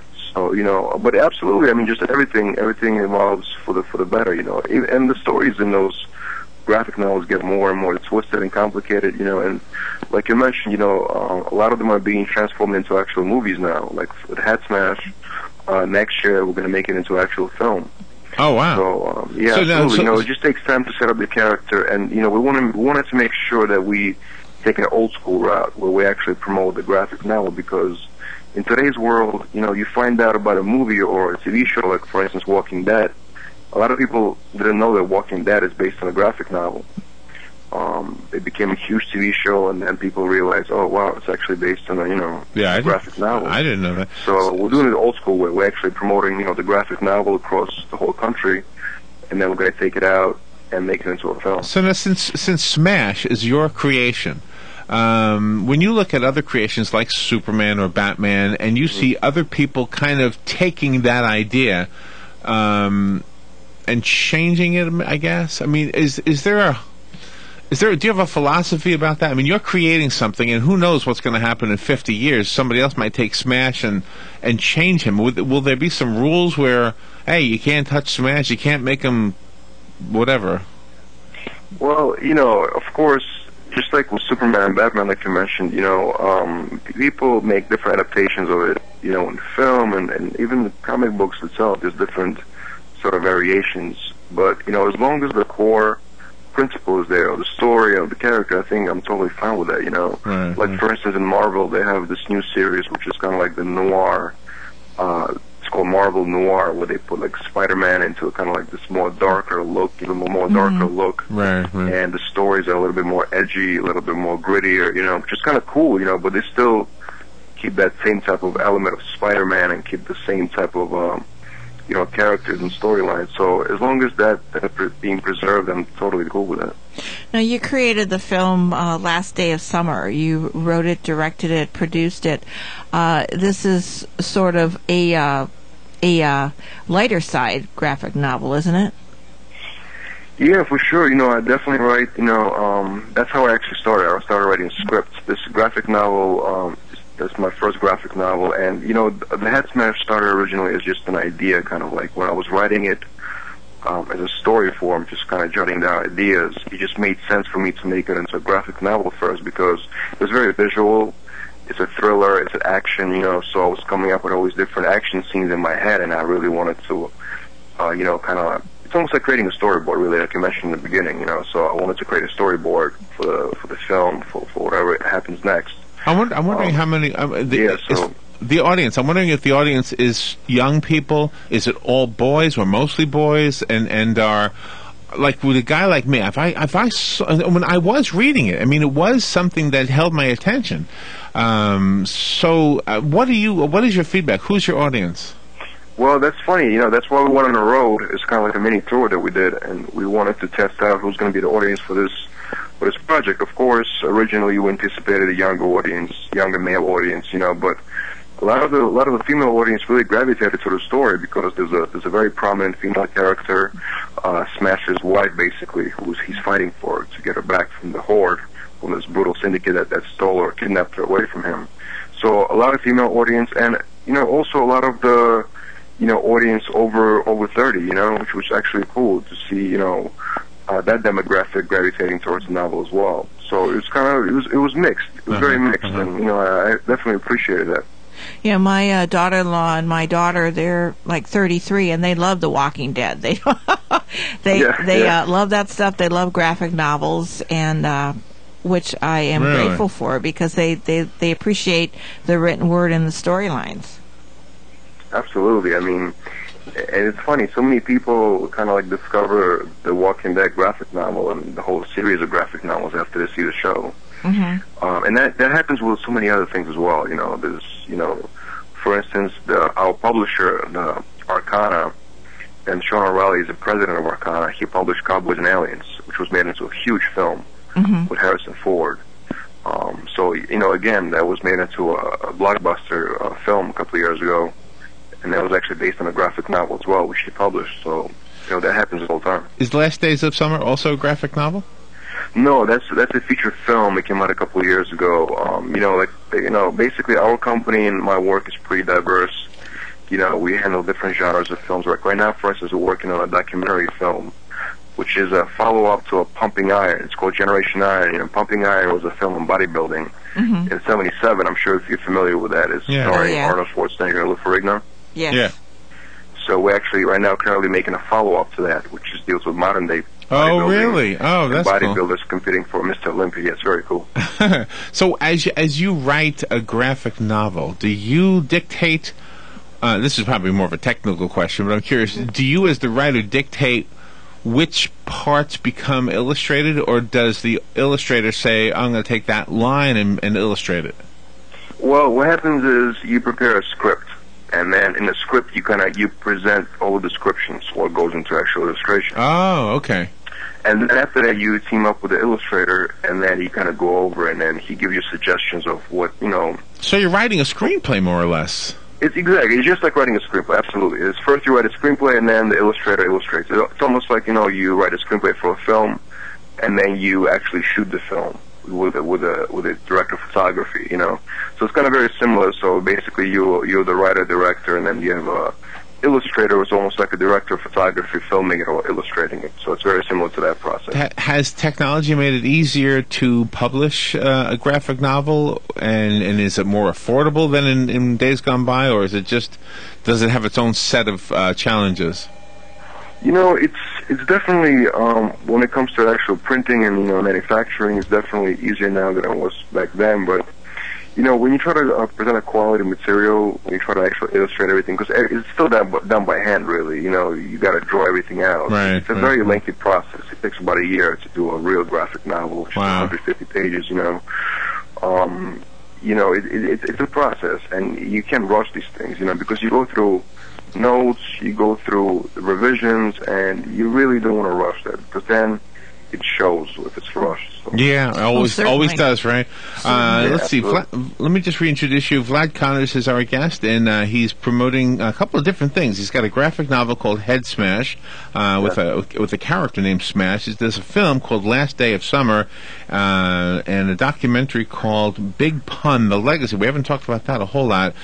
He's talking about basically the success of graphic novels and why he feels that these novels will not ever die. I think he's right. I can't imagine this not being something of interest to anybody of any age. We do the show live, Vlad, so that means our listeners often call in. Let's take a phone call from a listener. Good morning. You're on the air with Vlad Connors. Okay, I hope you can hear me. My phone's kind of breaking up. The Ocala Comic Con is June 29th at the Hilton, and it's going to feature the same voice actors, Quentin Flynn and John Swayze, and it's like from 10 to 8, Saturday and Sunday at the Ocala Hilton, and it's $10. I just thought that's in our go. Oh wow! Didn't know. All right. I don't know. Maybe he knows anything about it. Maybe he knows these people that are the features. It's Quentin Flynn and John Swayze, Swasey. I don't know. Okay, I'm going to hang out because my phone's not working right. Okay. All right. Very cool. Where did you mention it's going to be at? Which location? There's a local hotel, a Hilton Hotel. Oh, okay. Interesting. So, I actually haven't heard about that event, but that's very cool. But these events happen in pretty much every city has kind of like its own, little event or something like that. But of course, the biggest Comic-Con is going to be July 17th to the 24th in San Diego, which is International Comic-Con. That's the huge one. Wow. Yeah, this is where you get the chance to see all the new graphic novels that are coming out, but not just that, really. You get to see all the films that are coming out, all the previews for the films. You get a chance to see crazy. It's going to be over 200,000 people there. Wow! And what I've seen, sold out. And from what I've seen in photographs, because Robin's son went to one in New York, right? City, yeah, Manhattan. Right where you are, right? And so you probably went there too. But what they sent back that never left my brain, it kind of burned it, was a big burly guy in a Queen. What's the lady's name? Wonder Woman. A Wonder Woman costume. Yeah. He had a goatee. So yeah, in other words, it's a fun event. You got a lot of people just having a good time. When you cast your movies and your documentaries, are they local actors and actresses, or do you use SAG, or how does that work? No, definitely use SAG, of course. That's a mandatory thing, But no, of course not. I mean, for any film, depending on what the roles are, you basically cast it based on a role, especially your leads. The leads are basically your stars of the film. And then all the supporting roles and extras, that can be local, absolutely, depending on what you're shooting, But your main characters are basically, you cast it based on your needs or what you're looking for. Oh, okay. And are you involved in the process from start to finish then for each of your projects? Because it seems like you have to have a handle on everything. Yeah, for sure. I mean, you have to, because when you're creating a project, you envision, of course, the actors who will play it, you know, and you're really involved. And, you know, sometimes it's, when you write something or when you get a script that you're directing, you kind of like, you don't always see who's going to be that star in the film. And then you go through a process, and then you pick your stars. Like, for instance, the Generation Iron project that I mentioned, which is the Pumping Iron follow-up, we have Mickey Rourke narrating the film. Oh, wow. He's an amazing narrator. He has an amazing voice, you know, so... Yeah, are you going to get Arnold to do, like, what do you call it, cameo? Cameo. I'm sorry, what was the question? Schwarzenegger? Arnold? Are you going to get Arnold Schwarzenegger to do a cameo? You know, we're going to make an announcement about that very soon. I'm actually not allowed to say yet, because, you know, that's going to be like a separate announcement. That sounds like a you can yes. definitely count for, you know, cameos from Pumping Iron. That sounds like a yes to me. I'll take that as a yes. Vlad, what a great, gosh, you've got so many irons in the fire. You must be fun to hang around with. I think so. Yeah. I have moments there. Yeah. You guys sound like you're fun to hang around with. I bet. Well, I would enjoy going to one of these things. I think it would be a blast, and I'd have a camera, because if I see a burly guy in a Wonder Woman costume, I'm putting it on Facebook. Well, Vlad, thank you for you've done more than give us an interview. You've inspired us. You've given us something to look forward to, and all good stuff, Vlad. You're making the world better just by giving us some of these things. Absolutely, guys. Absolutely. I just want to mention, you know, the book comes out July 31st, and for all you listeners, so please visit headsmash.net for all information. You can pre-order it right now. That'd be great. Okay, Head Smash. I am going to do that because my daughter-in-law's birthday is coming up, and my daughter's birthday is, and they love this stuff. Can you believe it's the daughters and daughters-in-law that want this? They love this. I guess I just am out of touch with everything. Vlad, thank you for being on the air with us today. Thank you so much, guys. I appreciate it. Good stuff. We'll take a little break, and we will be right back. Liz, you gotta hear that. What? When I call Devon Self-Storage at 873-0777, they answer the phone always so happy. Always? Here, listen. Thank you for calling Devon Self-Storage. This is John. How may I help you today? George. What? You hung up. Of course. I know all about Devon Self-Storage across from Hobby Lobby and Do 100 and how you can store just about anything there, and you have your own code to get in. I just want to hear him answer the phone again. Again? Yes, George, yes.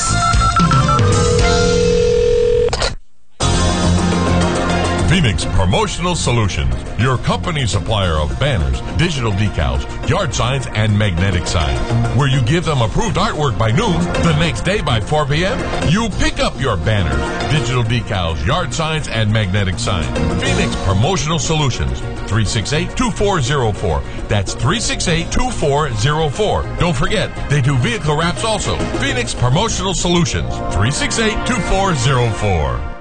On the next Voice of Ocala, Bruce Fischelo from the Marion County Humane Society stops by talking about the dog and cat event that takes place this Friday at Ocala Municipal Golf Course. Dory Funk Jr., professional wrestler, and George Albright, the Marion County tax collector, stop by to talk about their charity wrestling event that benefits Helping Hands. Also, it's the ever-popular JJ's Corner Kick, and it's Mr. Golf as I get you prepared for this week's tour stop. All that and more on the next Voice of Ocala, 1370 AM, 96.3 FM, WOCA, The Source.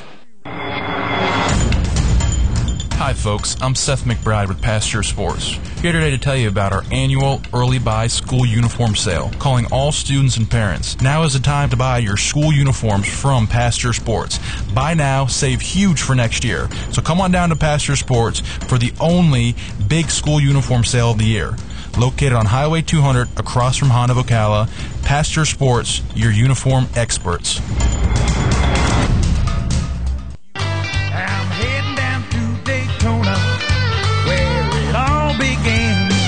Hear that? You could be going down to Daytona for the hottest races this summer. The Firecracker 250 on Friday, July 5th, and the Coke Zero 400 Saturday,